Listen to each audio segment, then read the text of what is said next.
तो इस कहानी की शुरुआत एक ट्रेडिशनल जापानीज घर से होती है जिसके आसपास काफी साफ पानी है और ये घर चारों तरफ से एक सुंदर नेचर से घिरा हुआ है। फिर हमें इस घर के अंदर का सीन दिखाया जाता है जहाँ पर हम एक छोटे से बच्चे को देखते हैं जिसके हाथ में एक पॉट है और वो अपने ग्रैंडपा के पीछे पीछे चल रहा होता है। और जैसे ये दोनों एक खास कमरे में आते हैं तो उसके ग्रैंडपा उससे ये कहते हैं, अरे बच्चे तुम इस पॉट को यहाँ पर रख दो। और वो ऐसा करने में मिनाटो की हेल्प भी करते हैं, जिसके बाद वो मिनाटो को कुछ स्नैक्स देते हैं और उससे ये कहते हैं, बच्चे तुम इसको भी यहीं पर रख दो। जैसे मिनाटो इन स्नैक्स को सामने रखता है तो पीछे एक कमरे में एक लड़की दिखाई जाती है जो कि अचानक से मुड़ती है जैसे कि उसे इन स्नैक्स की स्मेल आ गई हो। अब वो जल्दी से भागते हुए मिनाटो की तरफ आ रही होती है और वो उसे देखकर काफी शॉक्ड हो जाता है और इसी मौके का फायदा उठाकर वो लड़की ये स्नैक्स लेकर यहाँ से गायब हो जाती है। मिनाटो पीछे मुड़ते ही उस लड़की को नोटिस कर लेता है जो कि उसे एक क्यूट सी स्माइल देती है और अचानक से ही हवा में गायब हो जाती है। ये देखते ही मिनाटो की फटकर चार हो जाती है और उसे ऐसा लगता है कि ये लड़की एक घोस्ट है और वो अपने ग्रैंडपा से इसके बारे में पता करता है और वो ये बताते हैं, अरे नहीं ऐसा नहीं है, तुम्हारे पास एक ऐसी एबिलिटी है जिससे तुम उन चीजों को देख सकते हो जिसको आम लोग देख नहीं सकते।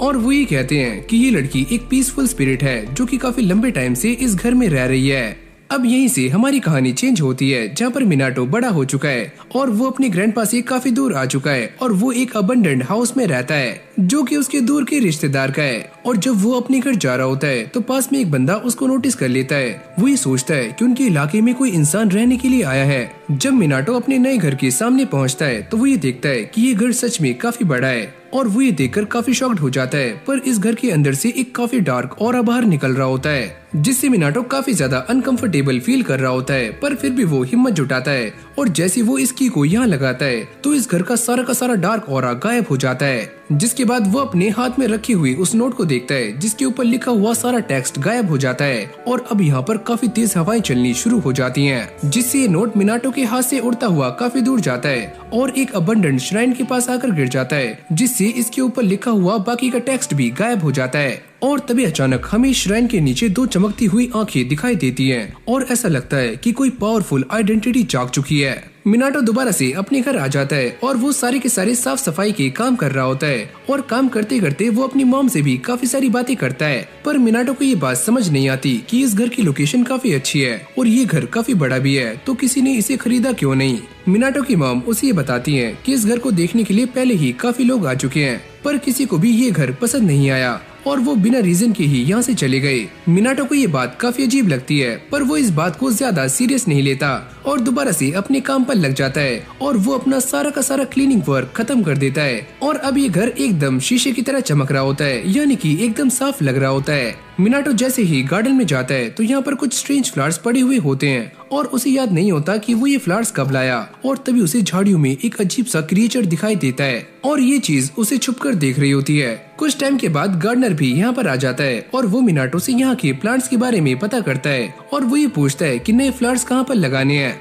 मिनाटो से कहता है कि वो इस जगह पर बस कुछ टाइम के लिए रुकने वाला है तो यहाँ पर किसी भी नए फ्लावर की जरूरत नहीं है। गार्डनर भी उस चीज के लिए मान जाता है पर तभी अचानक हम ये देखते हैं कि एक डार्क ऑरा उसके शोल्डर पर आ जाता है जिससे उसे काफी दर्द होना शुरू हो जाता है। मिनाटो इस बंदे की हेल्प करने का ट्राई कर रहा होता है और तभी एक तेज हवा का झोंका आता है और मिनाटो का एक नोट उड़ते हुए इस बंदे के शोल्डर पर आकर टच होता है और ये सारा डार्क ऑरा एक ही झटके में गायब हो जाता है और इस बंदे को काफी रिलीफ फील हो रहा होता है। अरे वाह, अब मुझे काफी अच्छा महसूस हो रहा है, सारी थकान एक झटके में खत्म हो गई। मिनाटो इस बंदे को देखकर काफी खुश होता है पर वो दोबारा से ये चेक करता है कि उसके नोट पर जो कुछ भी लिखा हुआ था वो गायब हो चुका है। मिनाटो अपने घर में कुछ हर्ब्स को नोटिस करता है और वो इस गार्डनर से ये पूछता है, क्या इन हर्ब्स को तुम लेकर आए? पर वो साफ साफ मना कर देता है कि वो अपने साथ कोई भी एक्स्ट्रा सामान लेकर नहीं आया। और ये बात सुनने के बाद मिनाटो और भी ज्यादा कंफ्यूज्ड हो जाता है। अगली सुबह मिनाटो फ्रेश होने के लिए बाहर आता है। वो ये नोटिस करता है कि उसके दरवाजे के बाहर काफी सारी रेस्पबेरीज रखी हुई हैं और वो ये देखकर काफी कंफ्यूज हो जाता है कि ये सारी रेस्पबेरीज यहाँ पर किसने रखी। और तभी उसे एक अजीब सा ऑरा महसूस होता है और वो दोबारा से अपने पास्ट को याद करता है और ये ऑरा वैसा ही है जैसे कि वो छोटी लड़की थी।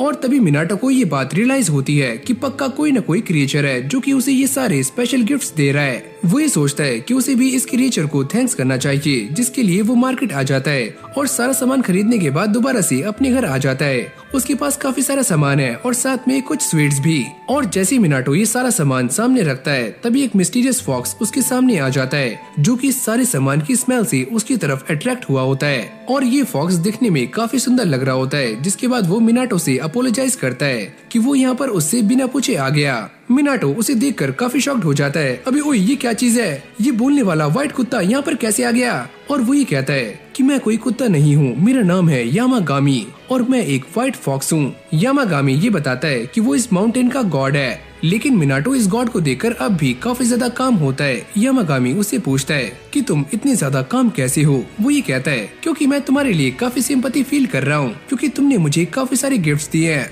अब ये यामागामी इस सारे खाने को खाना शुरू करता है जो मिनाटो उसके लिए लेकर आया था और वो इसे बड़े चाव से खा रहा होता है। मिनाटो उसे वाइन भी ऑफर करता है, पर यामागामी इसे पीने से साफ इनकार कर देता है और वो उससे नॉर्मल पानी की डिमांड करता है। मेरी पावर्स अभी काफी वीक है तो मैं अल्कोहल एडजस्ट नहीं कर सकता। मिनाटो उसे पानी ऑफर करता है और यामागामी उसे वैसे ही एंजॉय कर रहा होता है जैसे कि वो अपने नेचुरल स्प्रिंग वाटर को एंजॉय करता है। तुम्हारा शुक्रिया कि तुमने मेरी जान बचाई। पर मिनाटो को ये सारी बातें समझ नहीं आती। जिसके बाद यामागामी उसे बताता है कि जब तुम इस घर में आए थे तो तुम्हारे आने से काफी सारी इविल स्पिरिट्स खत्म हो गई, जो कि मेरी पावर्स को ड्रेन कर रही थी और मैं आजाद हो गया। लेकिन अभी भी ये सारी बातें मिनाटो के सर के ऊपर से जारी होती हैं और उसे कुछ भी ऐसा याद नहीं है कि उसने ऐसा किया था। जिसके बाद यामागामी उसे ये बताता है कि तुम्हारी राइटिंग्स में काफी ज्यादा स्पेशल पावर्स हैं, जिससे इविल स्पिरिट्स अपने आप ही खत्म हो जाती हैं। और अब मिनाटो को भी ये बात समझ आने लगती है कि उसकी राइटिंग्स गायब क्यों हो जाती हैं। अभी गार्डनर दोबारा से अपने टूल्स लेने के लिए वापस आता है और मिनाटो उसे देखकर काफी शॉक्ड हो जाता है,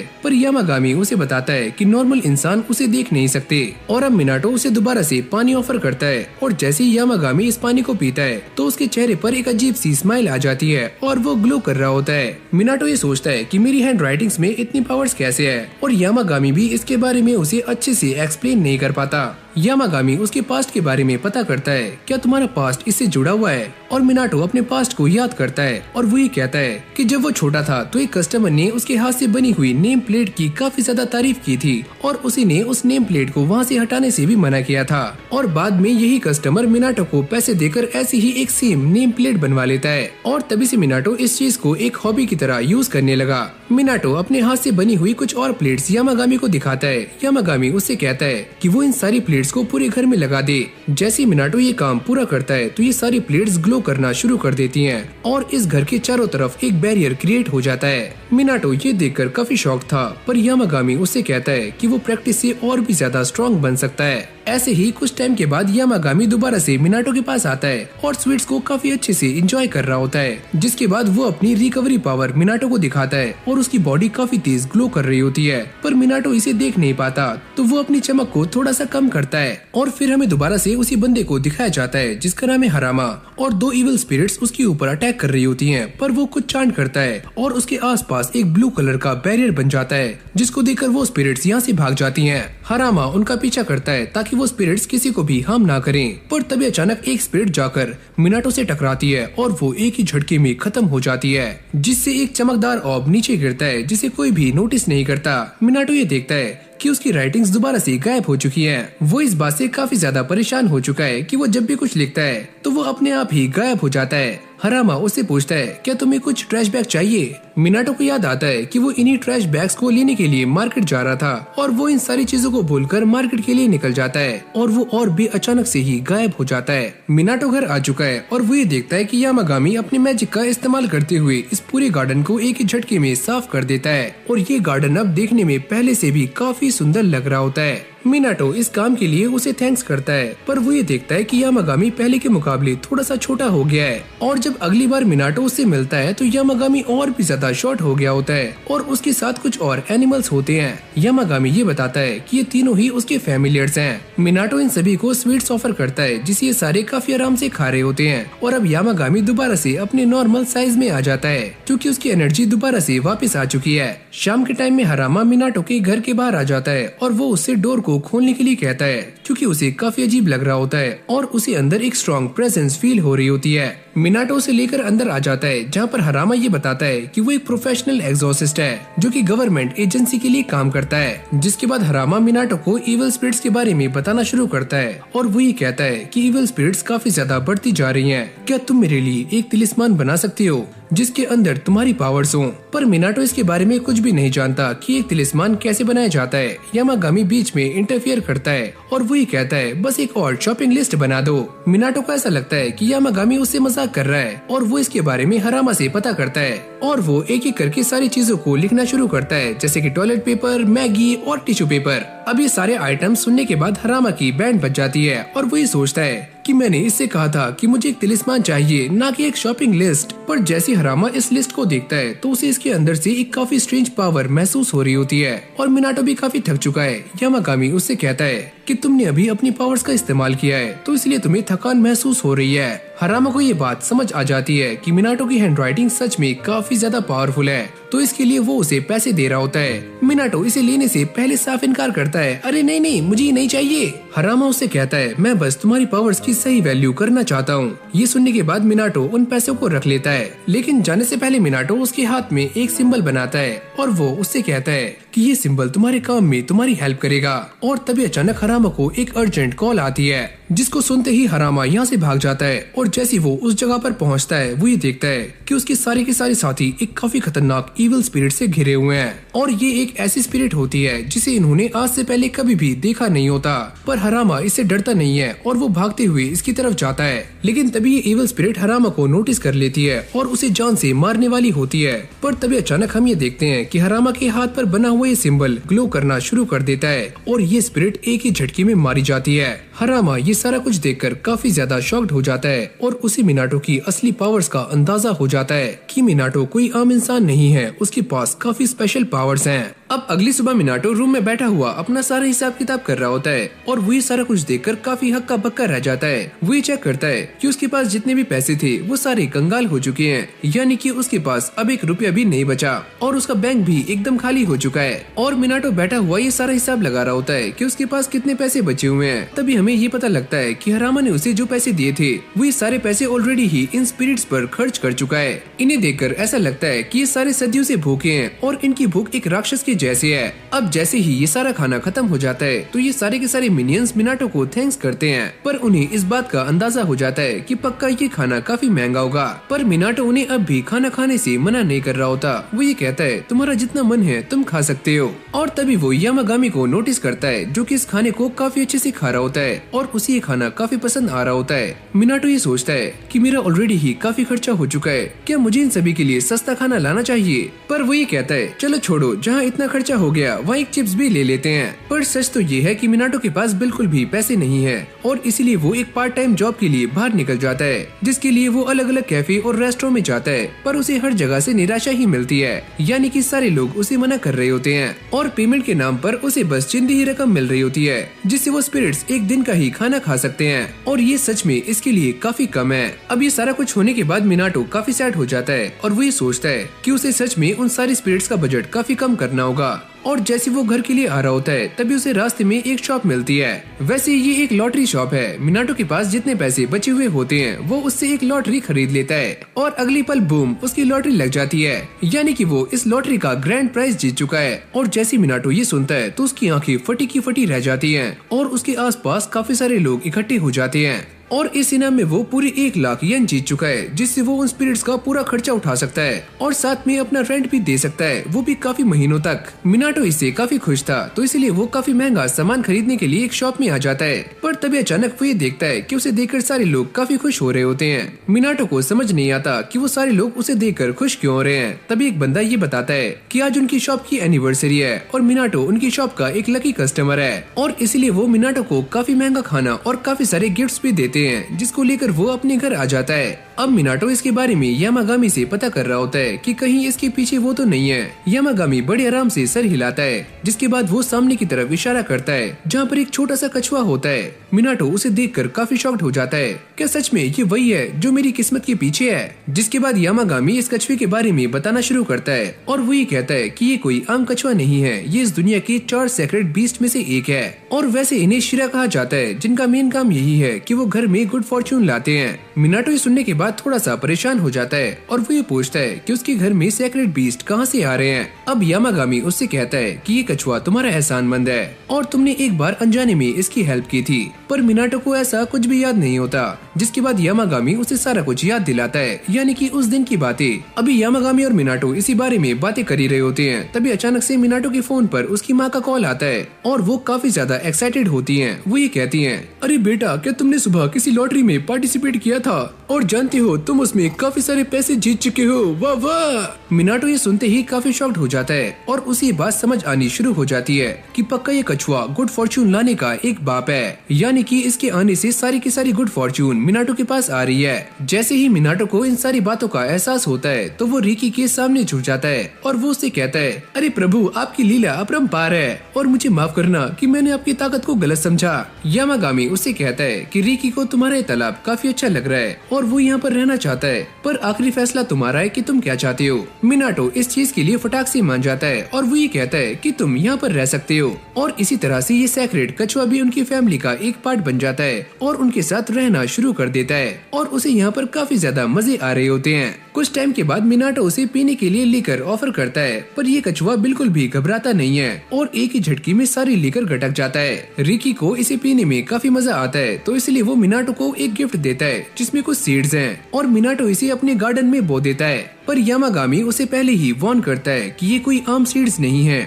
इनसे मिलने वाले पौधे और फल काफी मैसिव होते हैं। शाम के टाइम में मिनाटो काफी खुश होते हुए इन सभी के लिए काफी प्रीमियम कुकीज लेकर यहाँ पर आता है और तभी काफी तेज हवाएं चलनी शुरू हो जाती हैं और मिनाटो के सामने 2 स्पिरिट्स प्रकट होती हैं। एक का नाम है फुजिन और दूसरा है राइजिन और वो ये कहते हैं कि हम भी इन कुकीज को खा सकते हैं। और जैसे ही यामागामी उन्हें देखता है तो उसकी टोन में काफी रिस्पेक्ट आ जाती है और वो ये कहता है कि इनमें से इसका नाम है फुजिन, जो कि एक विंड गॉड है, और ये है राइजिन, जो कि एक थंडर गॉड है। मिनाटो भी ये सुनते ही थोड़ा सा हैरान हो जाता है और वो ये कहता है फुजिन और राइजिन, और उसे काफी जल्दी ही इस बात का अंदाजा हो जाता है कि ये दोनों ही विंड और थंडर गॉड हैं। मिनाटो काफी जल्दी ही उन दोनों को कुकीज सर्व करता है ताकि वो नाराज ना हो जाएं। और तभी ये गॉड्स यामागामी को अपने सामने देखकर उससे कहते हैं, अरे वाह यामागामी, तुम अब भी जिंदा हो। लेकिन तभी ये छोटा सा उत्सुकी सामने आता है और वो ये कहता है, अरे ओए गॉड्स, वैसे भी हम तुम्हें अपने हिस्से की कुकीज दे रहे हैं। जिसके बाद ये उत्सुकी सीना तान कर उनसे ये पूछता है, पर तुम दोनों यहाँ पर क्यों आए हो?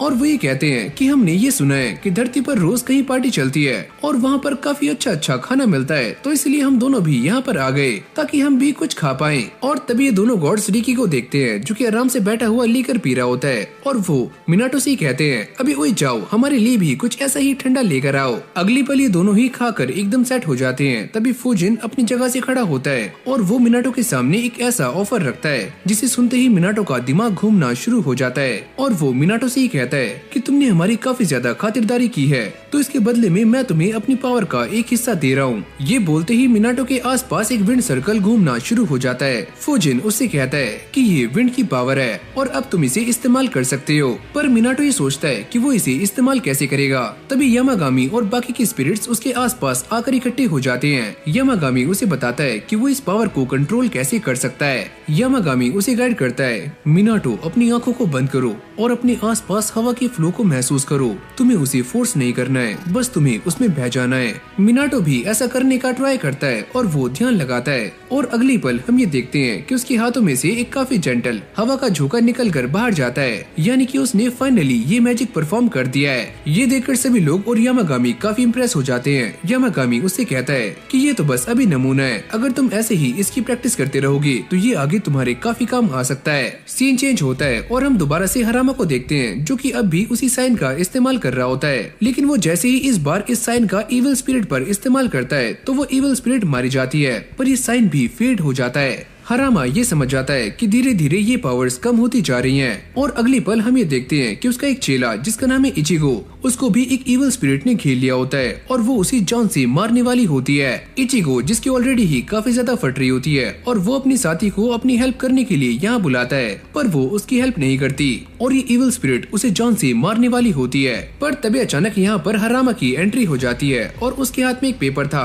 जो कि उसे मिनाटो ने दिया था और जैसे ही वो ये पेपर स्पिरिट पर लगाता है तो उसकी धज्जियां उड़ जाती हैं। जैसे ही ये सारा कुछ खत्म होता है तो हरामा उस लड़की से ये पूछता है क्या तुम ठीक हो, और वो ये कहती है तुम्हारा शुक्रिया कि तुमने मेरी जान बचाई। इचिगो काफी गुस्से में आकर उस लड़की को पकड़ लेता है जो कि उसे बार बार सॉरी कह रही होती है, पर इचिगो उससे कहता है कि मुझे तुमसे ये सब नहीं जानना, मुझे बस ये जानना है कि हरामा के पास वो शॉपिंग लिस्ट कहाँ से आ रही है जिसके अंदर मैजिकल पावर्स हैं, जिससे वो इतनी आसानी से इन इविल स्पिरिट्स को जान से मार पा रहा है। लेकिन ये लड़की उसे साफ मना कर देती है कि वो इस बारे में कुछ भी नहीं जानती। इचिगो उसे पकड़ लेता है और वो उसके ऊपर काफी चिल्ला रहा होता है। कहानी चेंज होती है और फिर हमें अगली सुबह का सीन दिखाया जाता है और जैसे मिनाटो उठकर बाहर आता है और वो ये कहता है अरे वाह बारिश रुक गई। यामागामी उससे कहता है कि बारिश तो काफी पहले ही रुक चुकी है। अब यामागामी उससे कहता है कि जिस जगह पर तुम खड़े हुए हो ये जगह एक डिवाइन डोमेन बन चुकी है। और तभी मिनाटो के दिमाग में उसी सीड का ख्याल आता है जो कि उसने बोया था और वो ये देखकर काफी शॉक्ड हो जाता है कि वो बीज एक ही दिन में काफी बड़ा ट्री बन चुका है। मिनाटो ये देखकर काफी हैरान था कि एक रात में इतना बड़ा पेड़ कैसे बन सकता है।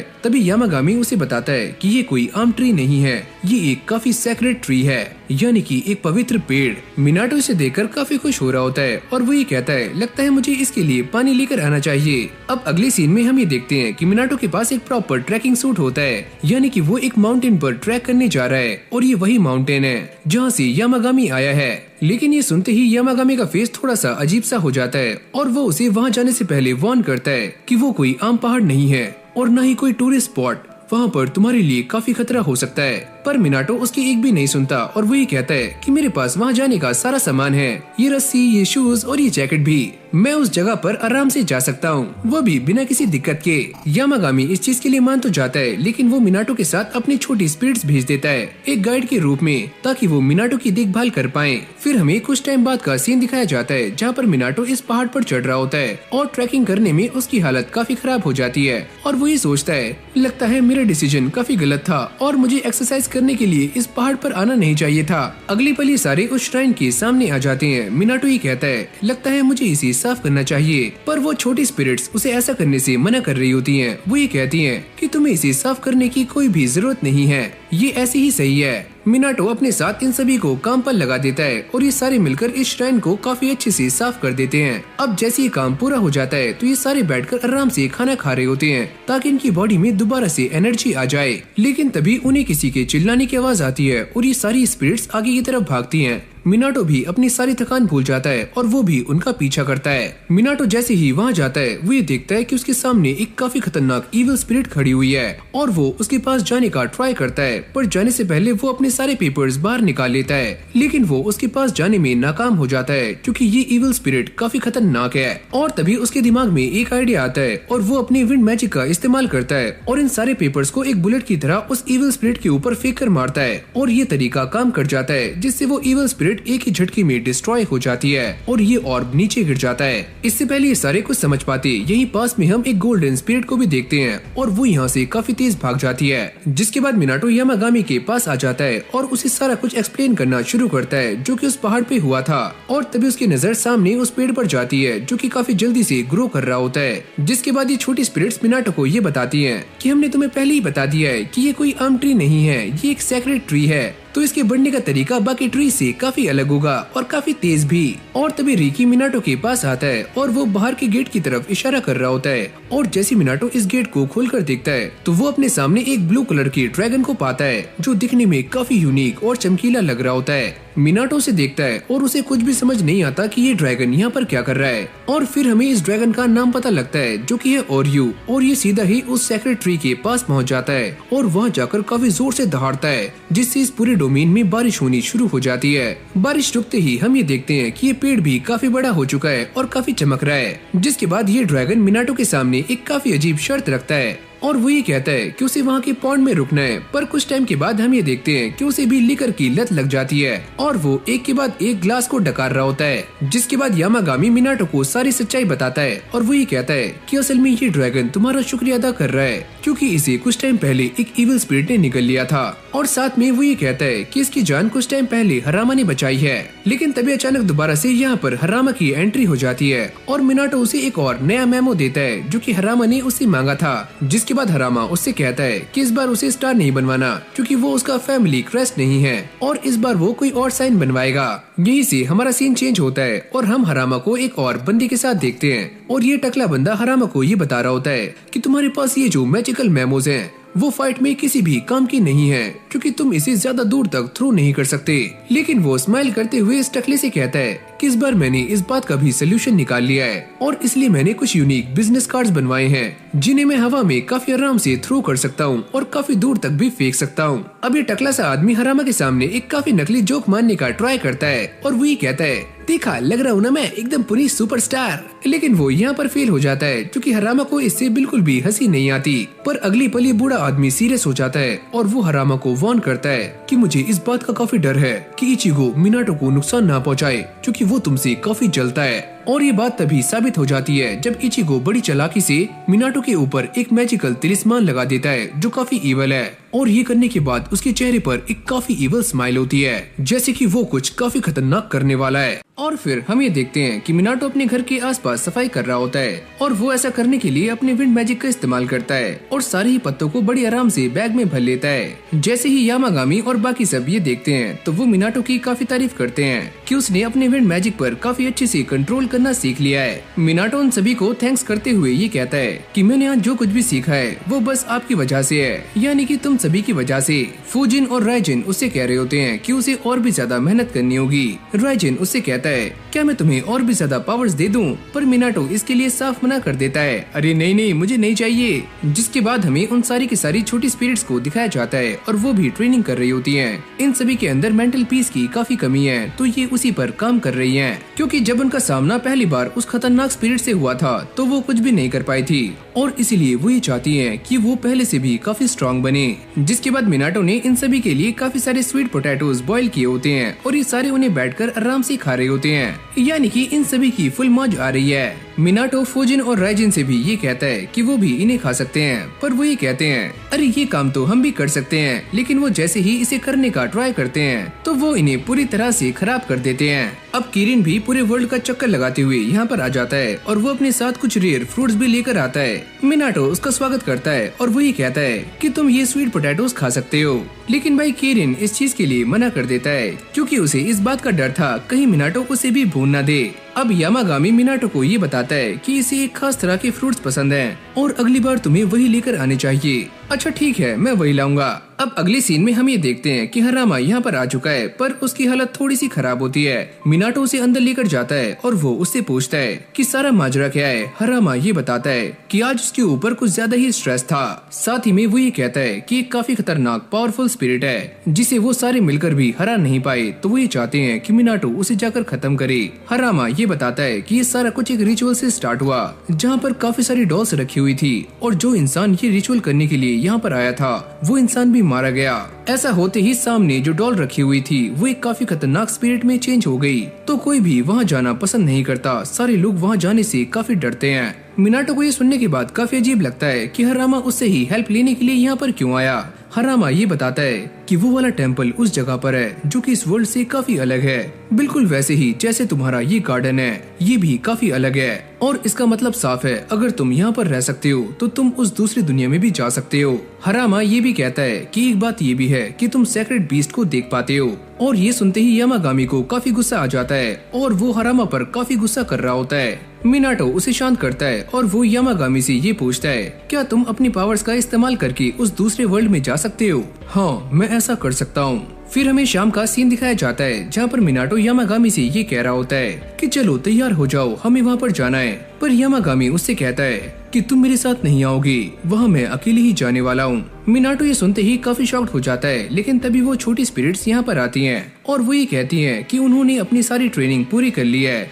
और अब वो मिनाटो के साथ वहाँ जाने के लिए रेडी हैं। फिर हमें ये पता लगता है कि यामागामी ने अपना फैसला चेंज कर लिया है और उस जगह पर मिनाटो और ये सारी छोटी स्पिरिट्स जाने वाली हैं। मिनाटो इन सारी की सारी छोटी स्पिरिट्स को लेकर बाहर आ गया था। वो अपने सामने पैनकेक को देखती हैं और मिनाटो से ये कहती हैं कि हमें ये खाना है। तो मिनाटो और वो सारे बैठकर आराम से पैनकेक को एंजॉय करते हैं, पर खाते हुए वो ये नोटिस करते हैं कि सामने एक क्रो है जो कि उन्हें रास्ता दिखा रहा है और अब ये उसका पीछा करते करते एक खास जगह पर आ जाते हैं जो कि काफी अजीब होती है। आगे बढ़ने से पहले मिनाटो ये चेक करता है कि इस जगह पर काफी सारी डार्क एनर्जीज हैं, जिसके बाद वो हरामा को फोन लगाता है और उसे ये बताता है कि वो इस जगह की मेन डोर तक पहुंच चुका है। हरामा उससे ये कहता है कि वो भी यहाँ पर पहुंच चुका है और वो इस जगह के बैक साइड में है, लेकिन इस जगह पर डार्क एनर्जीज काफी ज्यादा होती हैं, तो इसके अंदर जाना बिल्कुल भी आसान नहीं है। हरामा मिनाटो से ही कहता है कि तुम्हें ज्यादा पावर्स का इस्तेमाल करने की कोई भी जरूरत नहीं है। अगर तुम्हें वहाँ पर कोई भी गड़बड़ लगती है तो तुम्हें वहाँ से भाग जाना है। अब जैसे मिनाटो इस दरवाजे पर हाथ रखता है तो कोई पावर उसे पीछे धक्का देती है। ये छोटी स्पिरिट्स मिनाटो को ये बताती हैं कि इसके उस तरफ दूसरी दुनिया है और हमें रास्ता बनाकर आगे जाना होगा। पर जैसे तैसे करके ये इस जगह के अंदर आ जाते हैं, लेकिन तभी अचानक हम ये देखते हैं कि इनके ऊपर काफी सारी डॉल्स अटैक कर देती हैं। मिनाटो अपने मैजिक का इस्तेमाल करता है और साथ में ये छोटी स्पिरिट्स भी उसका साथ दे रही होती हैं और ये सारे मिलकर काफी सारी डॉल्स को ठिकाने लगा देते हैं। अगली पल यहाँ पर एक और डॉल आती है जो कि पहली डॉल्स के मुकाबले में काफी स्ट्रॉन्ग है। मिनाटो उसके ऊपर काफी सारे तिलिस्मान का इस्तेमाल करता है, पर इस डॉल को घंटा फर्क नहीं पड़ता। ये डॉल सच में काफी ज्यादा पावरफुल होती है, जो कि मिनाटो के सारे तिलिस्मान को काफी आराम से डिस्ट्रॉय कर देती है और अपने बालों से उसे पकड़ लेती है। मिनाटो की हालत काफी खराब हो जाती है और वो यामागामी को याद कर रहा होता है। यामागामी भी उसे सेंस कर लेता है और वो अपनी पावर्स यहाँ पर भेजता है और ये सारी पावर्स इन छोटी स्पिरिट्स में आ जाती हैं, जिससे वो मिनाटो को बचाने में सफल हो जाते हैं। जैसे ये सारी फाइट खत्म होती है, मिनाटो ये चेक करता है कि वो डॉल कहाँ पर है और वो डॉल जमीन पर पड़ी होती है। मिनाटो इसके ऊपर अपनी राइटिंग्स का इस्तेमाल करता है, जिससे ये डॉल पूरी तरह से प्योर हो जाती है। मिनाटो इन छोटी स्पिरिट से ये पता करता है कि वो आवाज किसकी थी। वो ये बताती हैं कि वो आवाज यामागामी की थी, लेकिन तभी अचानक उन्हें अंदर से एक और आवाज सुनाई देती है। ये छोटी स्पिरिट्स ये बताती हैं कि अब भी यहाँ पर काफी कुछ ऐसा है जो कि पूरी तरह से प्योर नहीं हुआ है। अब जैसे ये सारे अंदर जाते हैं तो वहाँ पर एक काफी अजीब स्पिरिट होती है। मिनाटो ये समझ जाता है कि सारी चीजों की जड़ यही है और इस स्पिरिट को देखकर ऐसा लग रहा होता है कि ये काफी दर्द में है। मिनाटो इसे बचाने का ट्राई कर रहा होता है, पर तभी अचानक वो ये देखता है कि उसकी सारी की सारी राइटिंग्स खत्म हो चुकी हैं। वो जल्दी से अपने ब्रश को बाहर निकालता है और दोबारा से लिखना शुरू करता है, लेकिन वो हर बार फेल हो जाता है और उसकी कोई भी राइटिंग काम नहीं आती। क्या तुम्हारे पास कुछ ऐसा है जिसका मैं लिखने में इस्तेमाल कर सकता हूँ? फिर हमें बाहर का नजारा दिखाया जाता है जहाँ पर ये पूरी दुनिया टूटनी शुरू हो जाती है। अब ये छोटी स्पिरिट्स मिनाटो को एक पत्ता देकर ये बताती हैं कि ये एक डिवाइन ट्री का पत्ता है और इसके अंदर काफी सारी मैजिकल एनर्जीज होती हैं, तो तुम इसका इस्तेमाल कर सकते हो। मिनाटो पहले ही काफी थक चुका है क्योंकि उसने पहले ही काफी कुछ लिख लिया है, पर वो जैसे तैसे इसके ऊपर लिख देता है। अगली पल हम ये देखते हैं कि मिनाटो का ये स्पेल काम कर जाता है और ये डार्क स्पिरिट पूरी तरह से प्योर हो जाती है, जिसके बाद मिनाटो इन सभी को बाहर जाने के लिए कहता है। हरामा ये समझ चुका है कि पक्का अंदर कुछ न कुछ हुआ है, टाइम काफी कम बचा है। हरामा ये देखता है कि मिनाटो अब भी अंदर है और जैसे वो अंदर जाने का ट्राई करता है, उसके साथी उसे रोक लेते हैं क्योंकि वो इस बात को जानते हैं कि अगर वो टाइम रहते हुए बाहर नहीं आया तो वो भी इस वर्ल्ड के साथ खत्म हो सकता है। अब ये पूरी की पूरी जगह टूटनी शुरू हो जाती है, पर तभी हम ये देखते हैं कि मिनाटो और बाकी सब बाहर आ चुके हैं। मिनाटो ये पूछता है पर ऐसा कैसे हुआ, और तभी फुजिन और राइजिन यहाँ पर आ जाते हैं और वो मिनाटो से कहते हैं कि हमने तुमसे पहले ही कहा था कि अगर तुम प्रैक्टिस करोगे तो तुम काफी स्ट्रांग हो जाओगे। अरे हाँ सही बात है। अब यहीं से हमारा सीन चेंज होता है जहाँ पर हरामा मिनाटो से मिलने के लिए आता है और वो उसे थैंक्स करता है कि मिनाटो ने उसकी हेल्प की। मिनाटो से कहता है अरे कोई बात नहीं, क्या तुम भी हमारे साथ बारबेक्यू में शामिल होगे? लेकिन हरामा इस चीज के लिए साफ मना कर देता है। वो ये कहता है अरे नहीं, मुझे और भी काम है तो मुझे यहाँ से जाना होगा। यामागामी और बाकी सब आराम से बैठे हुए चिल कर रहे होते हैं। तभी मिनाटो यहाँ पर आता है और वो ये कहता है कि हरामा उन सभी के लिए कुछ स्वीट्स छोड़ कर गया है। फुजिन और राइजिन भी पानी में बैठे हुए आराम से मस्ती कर रहे होते हैं। तभी बाकी सब भी यहाँ पर आ जाते हैं। मिनाटो उनसे कहता है कि वो सारे भी उन्हें ज्वाइन करें। किरिन भी यहाँ पर आ चुका है और वो अपने साथ एक फ्रूट लेकर यहाँ पर आता है, पर रिकी को ये फ्रूट बिल्कुल भी पसंद नहीं आता। वो उससे कहता है मैंने तुमसे पहले ही मना किया था कि यहाँ पर कोई भी कूड़ा नहीं लाना।